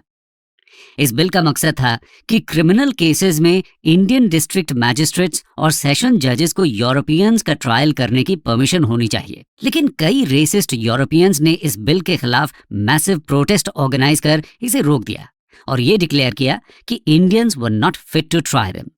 फाइनली बिल को अमेंड कर दिया गया और ब्रिटिश हिपोक्रेसी एक्सपोज हुई। इंडियंस इस ब्रिटिश रेसिज्म से हॉरिफाइड थे और उन्होंने भी बिल के सपोर्ट में एक ऑल इंडिया कैंपेन ऑर्गेनाइज किया। ये एक ऑल इंडिया मूवमेंट था क्योंकि इसने इंडियंस को अक्रॉस रीजन और कम्युनिटी यूनाइट करने में हेल्प किया था। तो दोस्तों, ये थे इंडिया में ऑर्गेनाइज्ड नेशनल मूवमेंट के राइज के कारण। वैसे तो इंडिया में truly pan India organised political struggle की शुरुआत 1885 में इंडियन नेशनल कांग्रेस के फॉर्मेशन से हुई, लेकिन आईएनसी के पहले भी मिड 19th सेंचुरी में कई ऐसे ऑर्गेनाइजेशंस एस्टैब्लिश हुए जिन्होंने आईएनसी के फॉर्मेशन को एक बेस प्रोवाइड करने का काम किया। तो चलिए अब कुछ इंपॉर्टेंट प्री कांग्रेस ऑर्गेनाइजेशंस की चर्चा करते हैं। Political organisations before Indian national Congress. दोस्तों, इंडिया में ऑर्गेनाइज्ड पॉलिटिकल एक्टिविटीज और इंडियन नेशनल मूवमेंट के जनक कहीं न कहीं राजा राम मोहन रॉय को माना जाता है, जिन्होंने भारत में सबसे पहले सोशल और पॉलिटिकल इश्यूज को ब्रिटिशर्स के सामने रखने का काम किया। उन्होंने अपने ब्राह्मो समाज के through women upliftment, caste system की प्रॉब्लम्स और सिविल सर्विसेज रिफॉर्म्स को लेकर लोगों में अवेयरनेस फैलाने का काम किया। इसके अलावा 1857 की क्रांति के पहले बंगाल, बिहार और ओडिशा के लैंडलॉर्ड्स ने फर्स्ट ऑर्गेनाइज्ड पॉलिटिकल ऑर्गेनाइजेशन को 1837 में कलकत्ता में एस्टैब्लिश किया था, जो लैंडलॉर्ड्स के इंटरेस्ट के इश्यूज को प्रेजेंट कर रहे थे। ये ऑर्गेनाइजेशन बाद में 1851 में बंगाल ब्रिटिश इंडिया सोसाइटी के साथ ब्रिटिश इंडियन एसोसिएशन में मर्ज कर दिया गया। 1870s में इंडियन नेशनल मूवमेंट पहले से ज्यादा मैच्योर फेज में बढ़ने लगा और पॉलिटिकल ऑर्गेनाइजेशंस के क्रिएशन की आवाज और ज्यादा बुलंद हुई। 1866 में grand old man of India कहे जाने वाले दादा भाई नौरोजी ने लंदन में ईस्ट इंडिया एसोसिएशन को एस्टैब्लिश किया, जिसमें उन्होंने इंडियंस की प्रॉब्लम्स को ब्रिटिश गवर्नमेंट के सामने रखा। नौरोजी ने अपनी किताब poverty and un British rule in India और स्कॉलर आर.सी. दत्त ने अपनी किताब the economic history of India के थ्रू इंडियंस के एक्सप्लॉयटेशन और पॉवर्टी को एक सिस्टमैटिक तरीके से उजागर करने का काम किया। उन्होंने ड्रेन ऑफ वेल्थ थियोरी के थ्रू इंडियंस को समझाया कि कैसे ब्रिटिशर्स इंडिया को डेवलप नहीं कर रहे थे, बल्कि उसे एक्सप्लॉयट कर और गरीब बनाते जा रहे थे। इसके अलावा 1876 के समय सुरेंद्र नाथ बैनर्जी नाम के एक अच्छे राइटर और ओरेटर और younger nationalist leader Anand Mohan Bose ने बंगाल में इंडियन एसोसिएशन को एस्टैब्लिश किया। ये आगे बंगाल के कई गांवों और कस्बों से लोगों को पॉलिटिकली यूनाइट करने वाला था। इंडियन सिविल सर्विस एग्जामिनेशन में age limit reforms, arms act और वर्नाक्युलर प्रेस एक्ट के अगेंस्ट एजिटेशन में भी इसी ऑर्गेनाइजेशन ने एक्टिवली पार्टिसिपेट किया था। बाद में इंडियन एसोसिएशन की कुछ ब्रांचेस बंगाल के बाहर भी स्टैब्लिश हुई, जो काफी फेमस हुई, लेकिन इसे ऑल इंडिया बॉडी का रिकॉग्निशन नहीं मिला क्योंकि इनकी डिमांड्स लार्जली लोकल रीजन्स के इश्यूज तक लिमिटेड थी।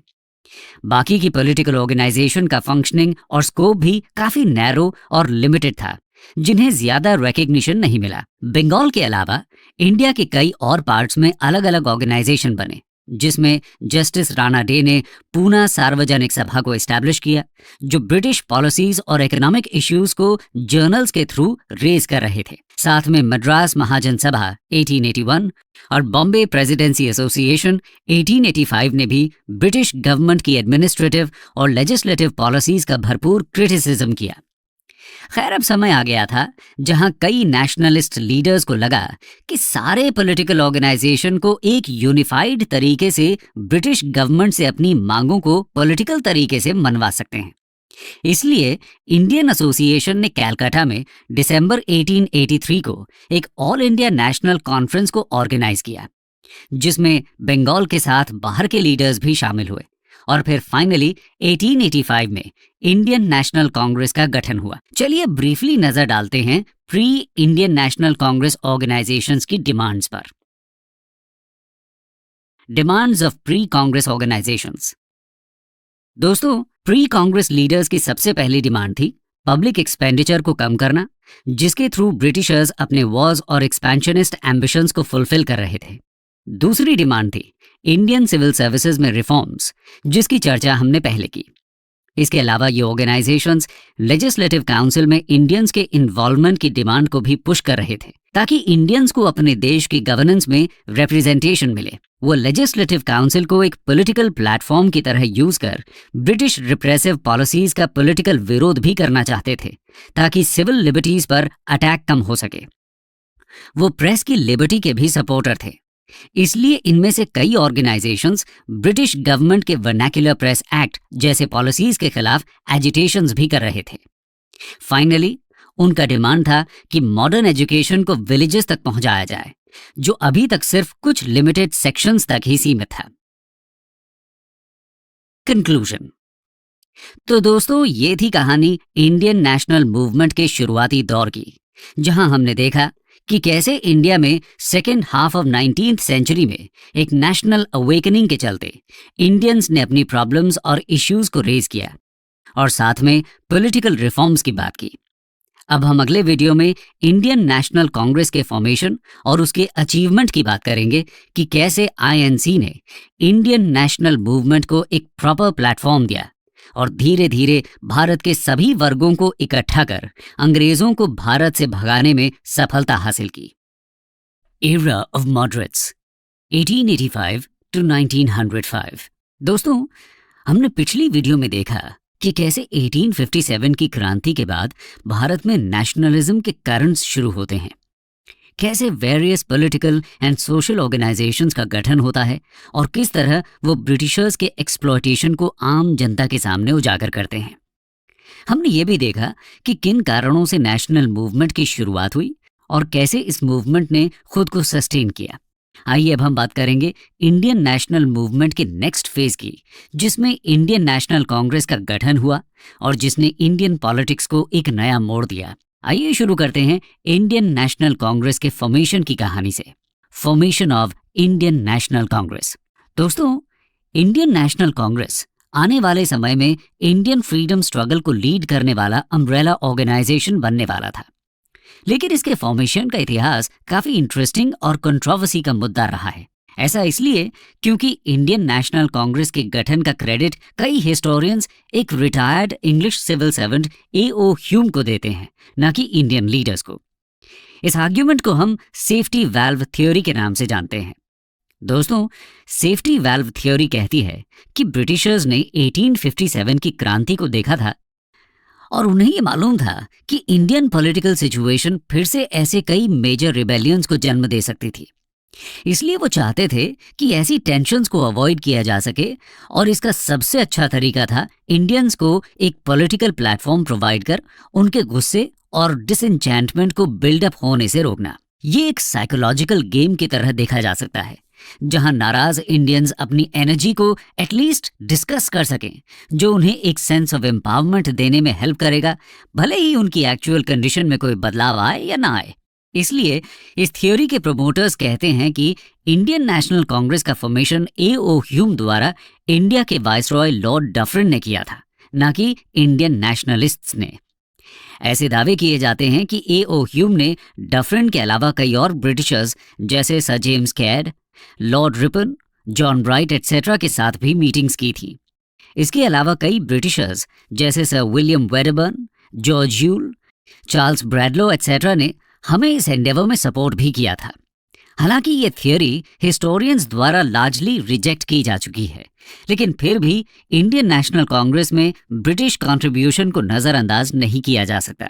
ब्रिटिश कंट्रीब्यूशन को खुद गोपाल कृष्ण गोखले ने 1913 में डिस्क्राइब किया और कहा था कि बिना इंग्लिश सपोर्ट के आईएनसी जैसा कोई भी पॉलिटिकल ऑर्गेनाइजेशन फॉर्म नहीं हो पाता, क्योंकि अगर ब्रिटिश गवर्नमेंट चाहती तो किसी भी पॉलिटिकल ऑर्गेनाइजेशन को इजीली सप्रेस कर सकती थी। इसीलिए गोखले खुद लाइटनिंग कंडक्टर थ्योरी में बिलीव करते थे। इस थ्योरी के हिसाब से ब्रिटिशर्स ने आईएनसी को फॉर्म नहीं किया, बल्कि इंडियन नेशनलिस्ट्स ने ब्रिटिशर्स की सहायता से आईएनसी को फॉर्म किया, ताकि ब्रिटिश गवर्नमेंट का इंडियंस के खिलाफ डिस्ट्रस्ट के माहौल में भी आईएनसी सर्वाइव कर सके और इंडियंस के डिमांड्स को वॉइस मिल सके। इसके अलावा आईएनसी में कई इंडियन लीडर्स का रोल क्रूशल था, जो ये बताता है कि A.O. ह्यूम का आईएनसी के फॉर्मेशन में रोल लार्जली फैसिलिटेटर की तरह था। इंडियन लीडर्स ने ही आईएनसी को एक स्ट्रॉन्ग ऑर्गेनाइजेशन की तरह डेवलप किया, जिसमें Dadabhai Naoroji, Badruddin Tyabji, Pherozeshah Mehta, Anand Charlu, S N. Banerjee, R C. Dutt, A M. Bose, Gopal Krishna Gokhale, justice Ranade और बाल गंगाधर तिलक जैसे इंपॉर्टेंट लीडर्स थे। आईएनसी में कई वुमेन लीडर्स का भी कंट्रीब्यूशन रहा, जैसे 1890 में कैलकाटा यूनिवर्सिटी से ग्रेजुएट कादम्बिनी गांगुली पहली वुमन बनी जिन्होंने कांग्रेस सेशन को एड्रेस किया था। खैर, ए.ओ. ह्यूम ने इंडियन लीडर्स को कांटेक्ट किया और इंडियन नेशनल कांग्रेस का पहला सेशन 1885 में बॉम्बे में ऑर्गेनाइज किया गया, जिसे W.C. बैनर्जी ने प्रिसाइड किया था। इसमें लगभग 72 डेलीगेट्स ने भाग लिया था। धीरे धीरे आईएनसी की पॉपुलैरिटी बढ़ने लगी और 1889 तक इंडियन डेलीगेट्स की इसमें संख्या 2000 तक पहुंच गई। लेकिन आईएनसी इनिशियली एक एलीट ऑर्गेनाइजेशन ही रहा, जो एजुकेटेड मिडिल क्लासेस द्वारा डोमिनेटेड था। आईएनसी के leaders largely lawyers, journalists, traders, industrialists, teachers और लैंडलॉर्ड्स क्लासेस से आते थे। आईएनसी के एम्स की बात करें तो उनका सबसे पहला एम था नेशनलिस्ट लीडर्स में फ्रेंडली रिलेशंस को प्रमोट करना, ताकि पॉलिटिकल यूनिफिकेशन में मदद मिले और आईएनसी को और स्ट्रेंथ मिले। आईएनसी का दूसरा एम था नेशनल यूनिटी को अक्रॉस कास्ट, क्लास और रिलीजियस लाइंस में डेवलप करना, ताकि पॉपुलर डिमांड्स को ब्रिटिश गवर्नमेंट के सामने एक यूनिफाइड तरीके से रखा जा सके और साथ में पब्लिक ओपिनियन को ट्रेनिंग के थ्रू ऑर्गेनाइज किया जा सके। आईएनसी ने अपने फॉर्मेशन के बाद कई रिफॉर्म्स की डिमांड्स ब्रिटिशर्स के सामने रखी, जिनकी चर्चा अब हम करेंगे। शुरू करेंगे सबसे इंपॉर्टेंट मुद्दे से, of constitutional reforms. Constitutional reforms दोस्तों, आईएनसी का सबसे पहला मुद्दा था कॉन्स्टिट्यूशनल रिफॉर्म्स का। शुरुआती दौर में नेशनलिस्ट लीडर्स की डिमांड थी कि गवर्नमेंट में उनकी हिस्सेदारी ज्यादा से ज्यादा हो, based on the principle of democracy. बाद में 1885 से 1892 के बीच आईएनसी लीडर्स ने लेजिस्लेटिव काउंसिल में एक्सपेंशन और वोटिंग राइट्स की डिमांड की। वो चाहते थे कि काउंसिल में इलेक्टेड रिप्रेजेंटेटिव्स को मेंबरशिप मिले और साथ में मेंबर्स की पावर भी इंक्रीज हो। इसके चलते ही ब्रिटिशर्स को इंडियन काउंसिल्स एक्ट ऑफ 1892 को पास करना पड़ा, जिसकी वजह से imperial legislative council as well as provincial councils में मेंबर्स इंक्रीज हुए। काउंसिल को एनुअल बजट्स डिस्कस करने की ताकत भी दी गई, लेकिन वोटिंग पावर नहीं दिया गया, जिसकी वजह से नेशनलिस्ट्स एक्ट ऑफ 1892 से डिससैटिस्फाइड थे और प्रोटेस्ट कर रहे थे। नेशनलिस्ट्स की डिमांड थी कि पब्लिक पर्स में इंडियंस का कंट्रोल हो, ना कि ब्रिटिशर्स का। इसीलिए no taxation without representation slogan को प्रमोट किया गया, जो अमेरिकन रेवोल्यूशन से लिया गया था। साथ में सिर्फ कुछ मेंबर्स ही इंडियंस द्वारा इलेक्ट हो सकते थे, वो भी इनडायरेक्टली। इसके अलावा अभी भी नॉन इलेक्टेड ऑफिशियल्स की मेजॉरिटी कंटिन्यूड रही।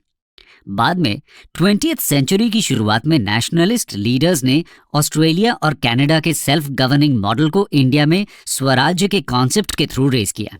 सबसे पहले स्वराज्य की डिमांड गोखले के बनारस सेशन 1905 और दादाभाई नौरोजी के कोलकाता सेशन 1906 से हुई, जिसकी चर्चा हम आने वाले वीडियोस में करेंगे। आइए अब समझते हैं आईएनसी के नेक्स्ट सबसे इंपॉर्टेंट एजेंडा को, of economic reforms. Economic reforms दोस्तों, अर्ली नेशनलिस्ट लीडर्स ने ब्रिटिश इकोनॉमिक पॉलिसीज को एक्सपोज किया और समझाया कि कैसे वो हमारी इकोनॉमिक बैकवर्डनेस, पॉवर्टी और failure of agriculture and modern industry का कारण है। दादाभाई नौरोजी ने ड्रेन ऑफ वेल्थ थियोरी के थ्रू ये क्लेम किया कि ब्रिटिशर्स इंडियन वेल्थ को इंडिया में इन्वेस्ट करने की बजाय उसे इंग्लैंड ले जा रहे थे। ये थियोरी इंडियन नेशनलिस्ट मूवमेंट के इकोनॉमिक एस्पेक्ट का फाउंडेशन स्टोन बनी। खैर, अर्ली नेशनलिस्ट्स ने पॉवर्टी को इरेडिकेट करने के लिए मॉडर्न इंडस्ट्रीज को तेज गति देने का सजेशन भी दिया और साथ में नेशनलिस्ट चाह रहे थे कि ब्रिटिश गवर्नमेंट टैरिफ और गवर्नमेंट एड के थ्रू मॉडर्न इंडस्ट्रीज को प्रमोट करे। इसके अलावा लेटर फेज में नेशनलिस्ट लीडर्स ने स्वदेशी जैसे न्यू आइडियाज को पॉपुलराइज भी किया और ब्रिटिश गुड्स के बॉयकॉट को प्रमोट किया।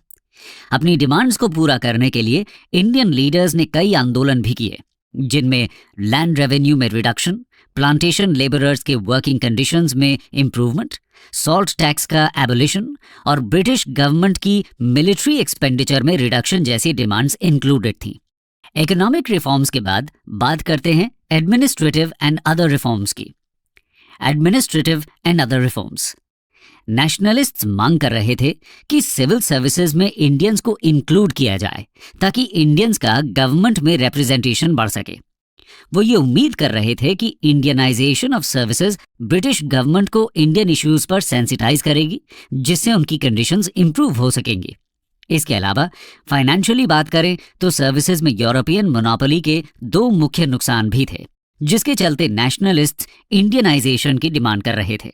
पहला ये था कि सेम क्वालिफिकेशन होने के बाद भी यूरोपियन ऑफिशियल्स को काफी ज्यादा सैलरीज और एमोल्यूमेंट्स मिलते थे, जिसकी वजह से इंडियन एडमिनिस्ट्रेटिव कॉस्ट काफी ज्यादा हो जाता था।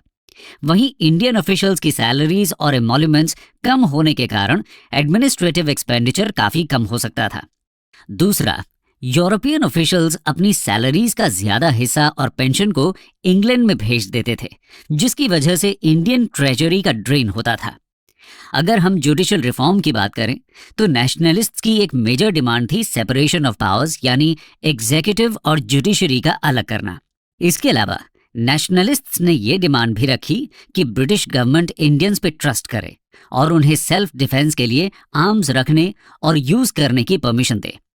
बाकी डिमांड्स में इंक्लूडेड था वेलफेयर स्टेट का एस्टैब्लिशमेंट, मेडिकल और हेल्थ फैसिलिटीज का एक्सपेंशन, मॉडर्न एजुकेशन का मास लेवल पर स्प्रेड और टेक्निकल एजुकेशन और हायर एजुकेशन का प्रमोशन, ताकि इंडियंस को ब्रिटिश रूल के इम्पैक्ट का रियलाइजेशन हो सके। नेशनलिस्ट लीडर्स ने पेजेंट्स को मनी लेंडर के क्लचेस से बचाने के लिए एग्रीकल्चरल बैंक्स को इस्टेब्लिश करने की भी मांग की। दोस्तों, यहाँ ये मेंशन जरूरी है कि नेशनलिस्ट्स का ध्यान न केवल एडमिनिस्ट्रेटिव रिफॉर्म्स तक सीमित था, बल्कि पेजेंट्स और फार्मर्स के एग्रीकल्चरल रिफॉर्म्स पर भी था, जिसमें फार्मर्स को फैमिन से बचाने के लिए उन्होंने इरिगेशन को एक्सपैंड करने की मांग की। नेशनलिस्ट लीडर्स ने पुलिस सिस्टम को भी रिफॉर्म करने की मांग की, जिससे कि पुलिस ऑनेस्ट और सही तरीके से काम करे, ताकि लोगों का विश्वास पुलिस पर बढ़े। लेटर नेशनलिस्ट लीडर्स ने इंडियन वर्कर्स और इंडेंचर्ड लेबरर्स को भी डिफेंड किया, जो साउथ अफ्रीका, मलया, मॉरिशस, वेस्ट इंडीज और ब्रिटिश गायाना में काम कर रहे थे, ताकि उनके वर्किंग कंडीशन को बेहतर और वेजेस को इंक्रीज किया जा सके। इसके अलावा वो डिफेंस और सिविल राइट्स की भी मांग कर रहे थे। इसमें फ्रीडम ऑफ स्पीच और प्रेस के इंपॉर्टेंस सबसे इंपॉर्टेंट मुद्दे थे, क्योंकि अब तक नेशनलिस्ट्स को इनकी इंपॉर्टेंस समझ आ गई थी। फॉर एग्जाम्पल, 1897 में जब बॉम्बे गवर्नमेंट ने BG तिलक को ब्रिटिश गवर्नमेंट के अगेंस्ट बोलने और लिखने के लिए अरेस्ट कर लिया और पूना के 2 लीडर्स नाटू ब्रदर्स को भी विदाउट ट्रायल अरेस्ट कर लिया गया, तब पूरे देश में प्रोटेस्ट्स देखे गए। इसी दौर में तिलक एक पावरफुल लीडर की तरह इंडियन पॉलिटिकल सीन में इमर्ज भी हुए थे। तो दोस्तों, ये तो बात हुई वेरियस रिफॉर्म्स की। अब बात करते हैं इंडियन नेशनल कांग्रेस के पॉलिटिकल मेथड्स की, जिसको नेशनलिस्ट लीडर्स ने अडॉप्ट किया। Methods of Indian national Congress. दोस्तों, 1885 से 1905 तक INC में मॉडरेट लीडर्स का डोमिनेंस रहा, जैसे दादा भाई नौरोजी, सुरेंद्रनाथ बैनर्जी, RC दत्त, WC बैनर्जी, फिरोज शाह मेहता, गोपाल कृष्ण गोखले, रास बिहारी बोस और MG Ranade. Moderates gradual reforms और स्लो चेंज में विश्वास रखते थे। वो ब्रिटिश रिप्रेशन से अवेयर थे और इसीलिए वो किसी भी तरीके के नॉन कॉन्स्टिट्यूशनल स्ट्रगल में विश्वास नहीं करते थे। इसीलिए उनके मेथड्स को पेटिशन, प्रेयर्स एंड प्रोटेस्ट्स या 3P मॉडल के लेंस से देखा जाता था। मॉडरेट लीडर्स अपने इश्यूज को judicial routes, petition to government और राइटिंग इन न्यूज़पेपर्स जैसे टूल्स के थ्रू रेज करते थे, और ये उम्मीद करते थे कि अगर ब्रिटिशर्स को इंडियंस के हालातों के बारे में अवेयर करवाया गया तो वो उन्हें सुधारने की कोशिश करेंगे। वो अपनी स्पीचेस के थ्रू पॉलिटिकल अवेयरनेस को स्प्रेड करने के साथ ही साथ पब्लिक ओपिनियन को भी रेज करते थे। इससे मॉडरेट लीडर्स ने इंडियन फ्रीडम मूवमेंट को फाउंडेशन देने का काम किया और डिफरेंट रीजन के लीडर्स को एक पॉलिटिकल प्लेटफॉर्म प्रोवाइड किया in the form of INC। आइए ब्रिटिश गवर्नमेंट के INC के प्रति एटीट्यूड को समझते हैं। British reaction to INC। दोस्तों, ब्रिटिश गवर्नमेंट शुरू से ही इंडियन नेशनल मूवमेंट के प्रति काफी हॉस्टाइल थी। ब्रिटिश ऑफिशियल्स ने नेशनलिस्ट लीडर्स को डिसलॉयल बाबूज, सेडिशियस ब्राह्मण्स और वायलेंट विलेन से संबोधित किया। ब्रिटिश गवर्नमेंट ने INC की कुछ डिमांड्स को एक्सेप्ट भी किया, लेकिन ज्यादातर डिमांड्स को निग्लेक्ट किया। साथ में INC के प्रोटेस्ट को रिप्रेसिव पुलिस एक्शन के थ्रू दबा दिया गया, और सेडिशन के चार्ज में नेशनलिस्ट लीडर्स को जेल में डाल दिया गया, जिसमें तिलक का नाम इंपॉर्टेंट है। खैर, अब हम इवैल्यूएट करते हैं आईएनसी में मॉडरेट फेज के सक्सेसेस को। Evaluation of moderate phase.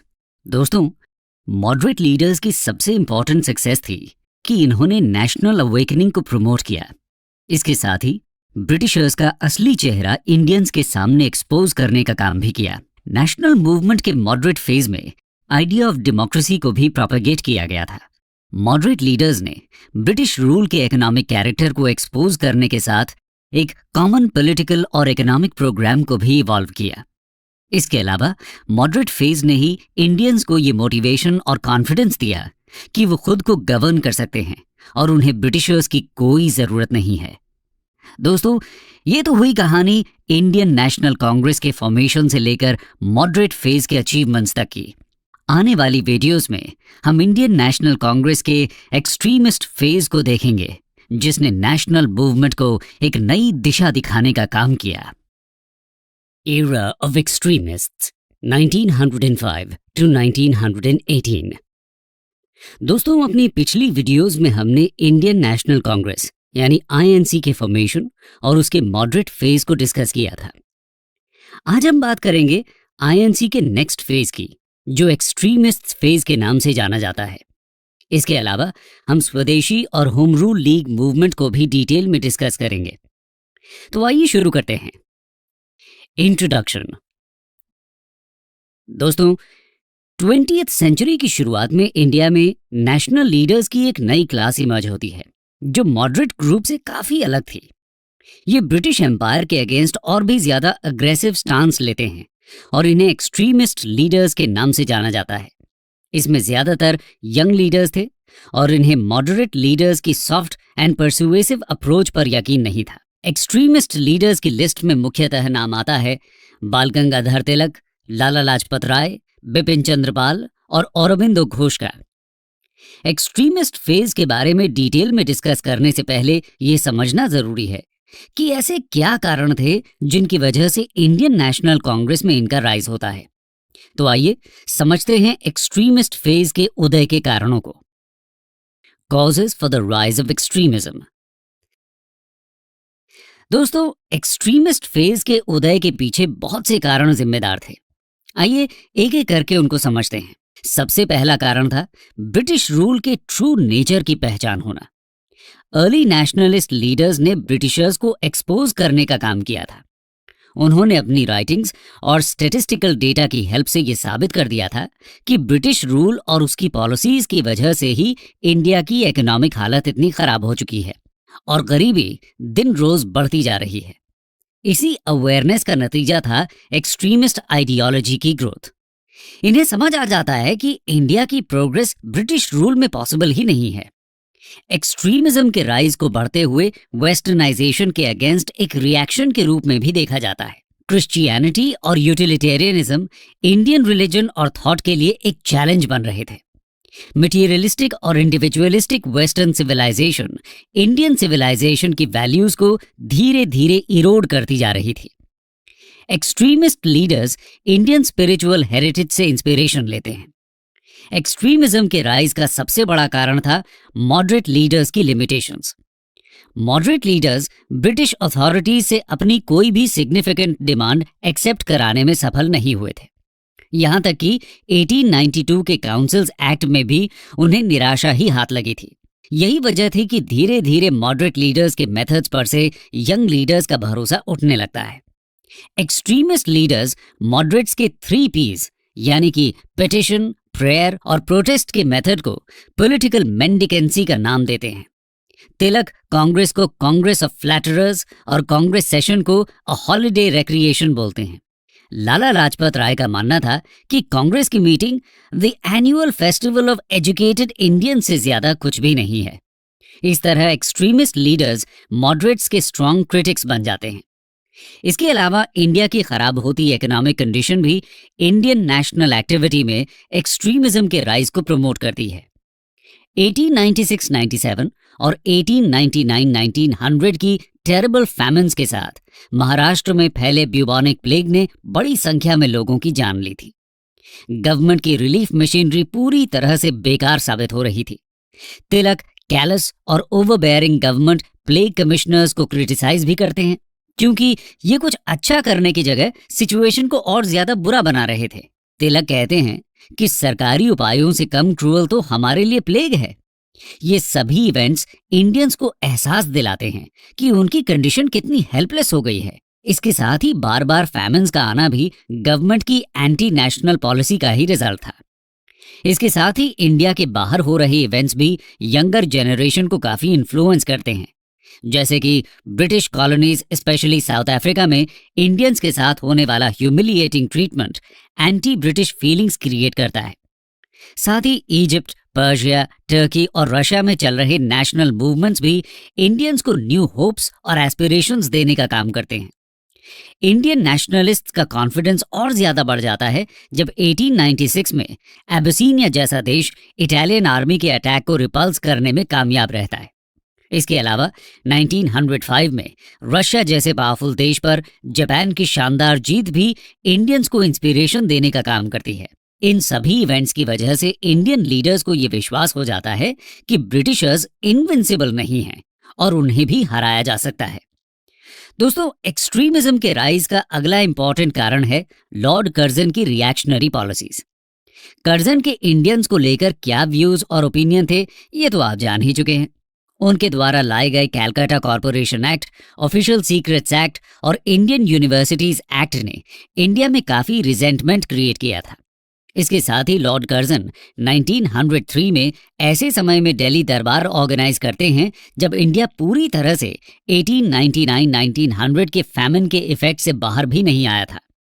उनका ये एक्ट भी बहुत कंडेम किया जाता है और इसे इंटरप्रेट किया जाता है as a pompous pageant to a starving population.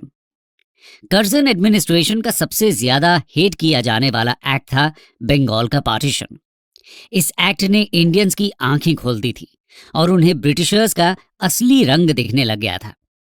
Public protest के बावजूद पार्टीशन को फोर्स करना दिखाता है कि ब्रिटिशर्स को इंडियन पब्लिक ओपिनियन की कोई परवाह नहीं थी। इससे यह भी साबित होता है कि मॉडरेट्स की पेटिशन, प्रेयर्स और प्रोटेस्ट की पॉलिसी से तो रिजल्ट्स नहीं मिलने वाले थे। इन्हीं सब रीजंस की वजह से एक्सट्रीमिस्ट फेज का राइज होता है। आइए अब जानते हैं कि एक्सट्रीमिस्ट लीडर्स के मेथड्स या प्रोग्राम ऑफ एक्शन क्या था। Methods of extremist leaders. दोस्तों, एक्सट्रीमिस्ट लीडर्स का गोल स्वराज था, जबकि मॉडरेट लीडर्स का गोल तो सिर्फ एडमिनिस्ट्रेशन में ज्यादा से ज्यादा इंडियंस को शामिल करना था। इसलिए इनके मेथड्स भी मॉडरेट लीडर्स से अलग थे। मॉडरेट्स के 3 P's के मेथड को ये ओपनली क्रिटिसाइज कर ही चुके थे। इसीलिए प्रेयर और पिटिशन की जगह एक्सट्रीमिस्ट लीडर्स बॉयकॉट और स्वदेशी मेथड्स को अपनाते हैं। ये परसुएशन से ज्यादा कॉन्फ्रंटेशन में बिलीव करते थे। इसके साथ ही ब्रिटिश रूल का विरोध करने में भी ये ज्यादा वोकल थे। मॉडरेट्स की तरह इन्हें ब्रिटिश जस्टिस में कोई विश्वास नहीं था और न ही ये ब्रिटिश क्राउन के प्रति कोई लॉयल्टी रखते थे। एक्सट्रीमिस्ट लीडर्स मास मूवमेंट में भी बिलीव करते थे और लोअर मिडिल क्लास को नेशनल मूवमेंट से जोड़ना चाहते थे। एक्सट्रीमिस्ट के ये मेथड्स सबसे पहली बार इंप्लीमेंट हुए थे स्वदेशी मूवमेंट के दौरान। तो आइए स्वदेशी मूवमेंट को डिटेल में समझते हैं। द स्वदेशी एंड बॉयकॉट मूवमेंट। दोस्तों, स्वदेशी मूवमेंट बंगाल पार्टीशन के अगेंस्ट ऑर्गेनाइज किया गया था।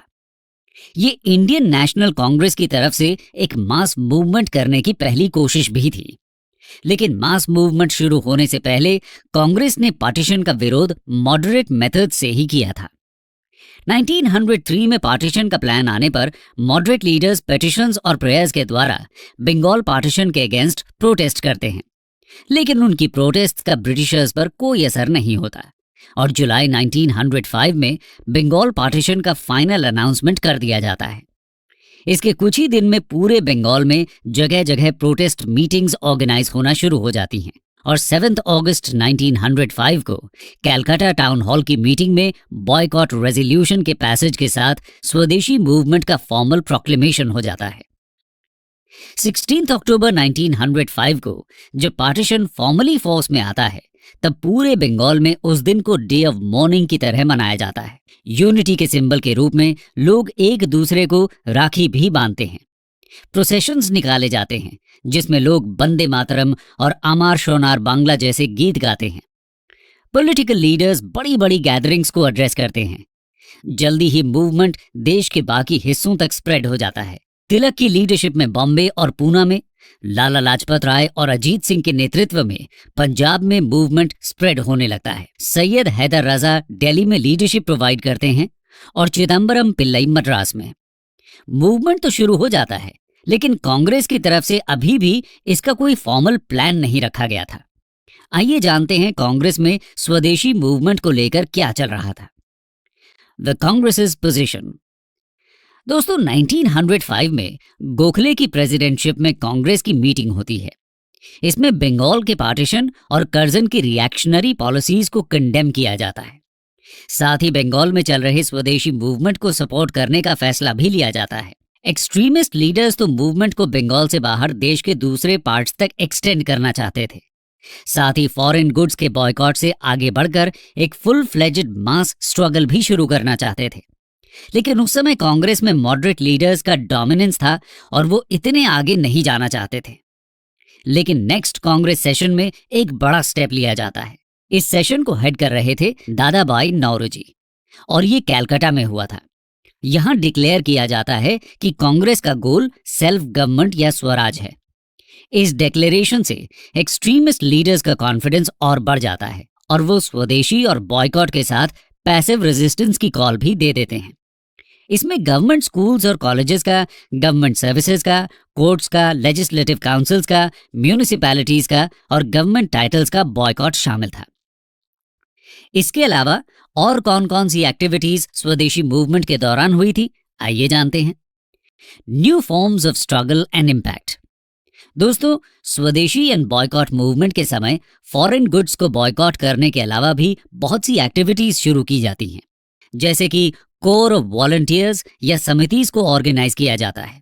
इसमें अश्विनी कुमार दत्त द्वारा बरिसाल में बनाई गई स्वदेश बांधव समिति सबसे ज्यादा पॉपुलर होती है।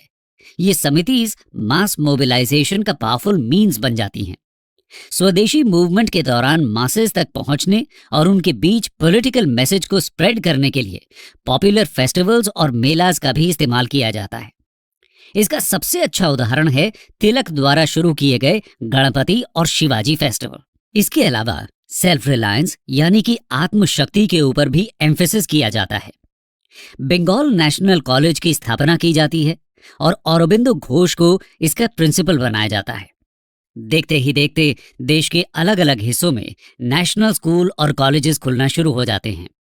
15 अगस्त 1906 को नेशनल कंट्रोल में एजुकेशन सिस्टम को ऑर्गेनाइज करने के लिए नेशनल काउंसिल ऑफ एजुकेशन को सेटअप किया जाता है। इसके साथ ही बहुत से स्वदेशी यानी कि इंडिजिनस एंटरप्राइजेस की भी शुरुआत होती है। इसमें सबसे इंपॉर्टेंट है चिदम्बरम पिल्लई के द्वारा टूटिकोरिन में established national ship building enterprise स्वदेशी स्टीम नेविगेशन कंपनी।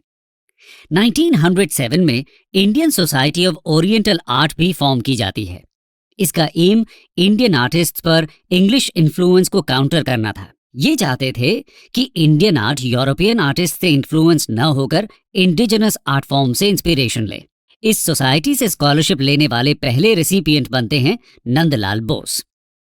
साइंस की फील्ड में जगदीश चंद्र बोस, प्रफुल्ल चंद्र रॉय जैसे जीनियस ओरिजिनल रिसर्च से पूरे विश्व में ख्याति पाते हैं। इस तरह हम कह सकते हैं कि स्वदेशी मूवमेंट सिर्फ पॉलिटिकल फील्ड तक ही लिमिटेड नहीं था। इसका इम्पैक्ट हर फील्ड में देखने को मिलता है और ये इंडियंस को एक नया कॉन्फिडेंस देने का काम करता है। मूवमेंट में स्टूडेंट्स का पार्टिसिपेशन बड़े स्केल पर देखने को मिलता है। इसके साथ ही वुमेन और वर्किंग क्लास भी पहली बार नेशनल मूवमेंट से जुड़ते हैं।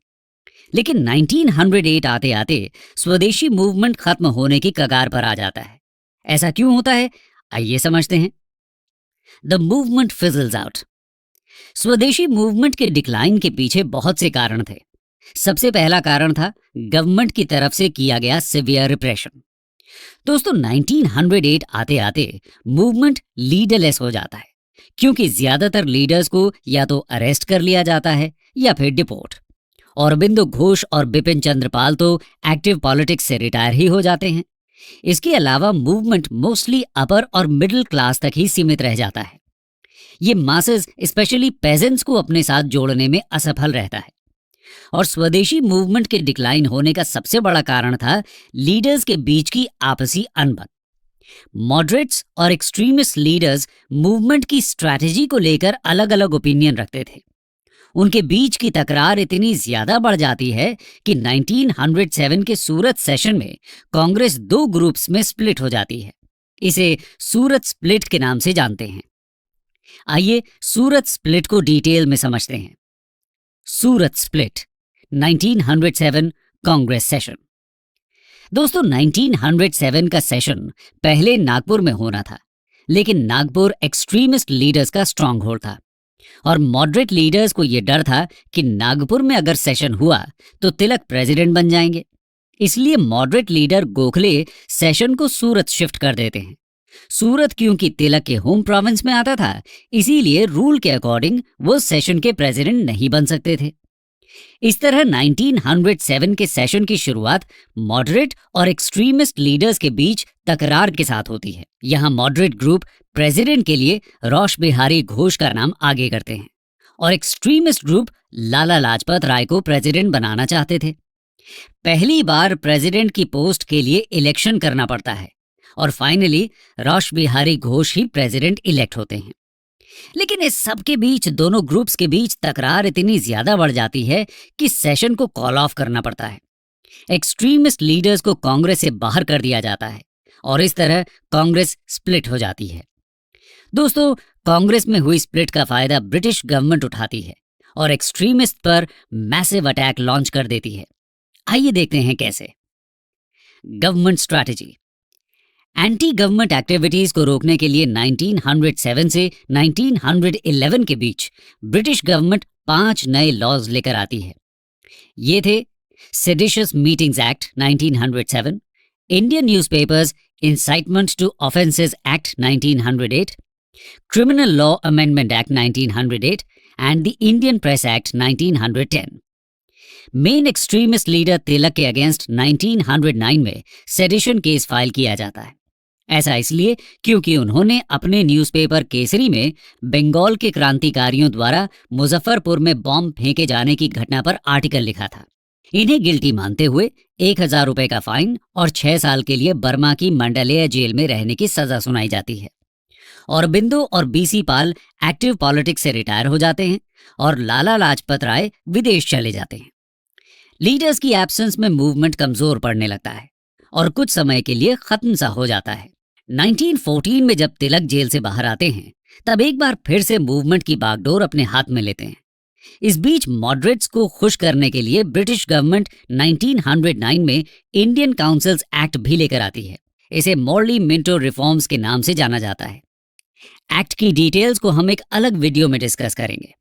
यहां बस इतना समझ लेते हैं कि इस एक्ट के द्वारा मॉडरेट्स और मुस्लिम्स को ब्रिटिश गवर्नमेंट अपनी तरफ करना चाहती थी। दोस्तों ये तो बात हुई कि ब्रिटिशर्स कैसे अलग अलग स्ट्रैटेजी अपनाते हैं एक्सट्रीमिस्ट और मॉडरेट ग्रुप से डील करने के लिए। इसे कैरेट एंड स्टिक पॉलिसी भी कहा जाता है। 1909 के रिफॉर्म्स मॉडरेट्स के लिए कैरेट का काम करते हैं और रिप्रेसिव लॉज एक्सट्रीमिस्ट्स के लिए स्टिक की तरह थे। दोस्तों इसके बाद 1914 में जब तिलक जेल से बाहर आ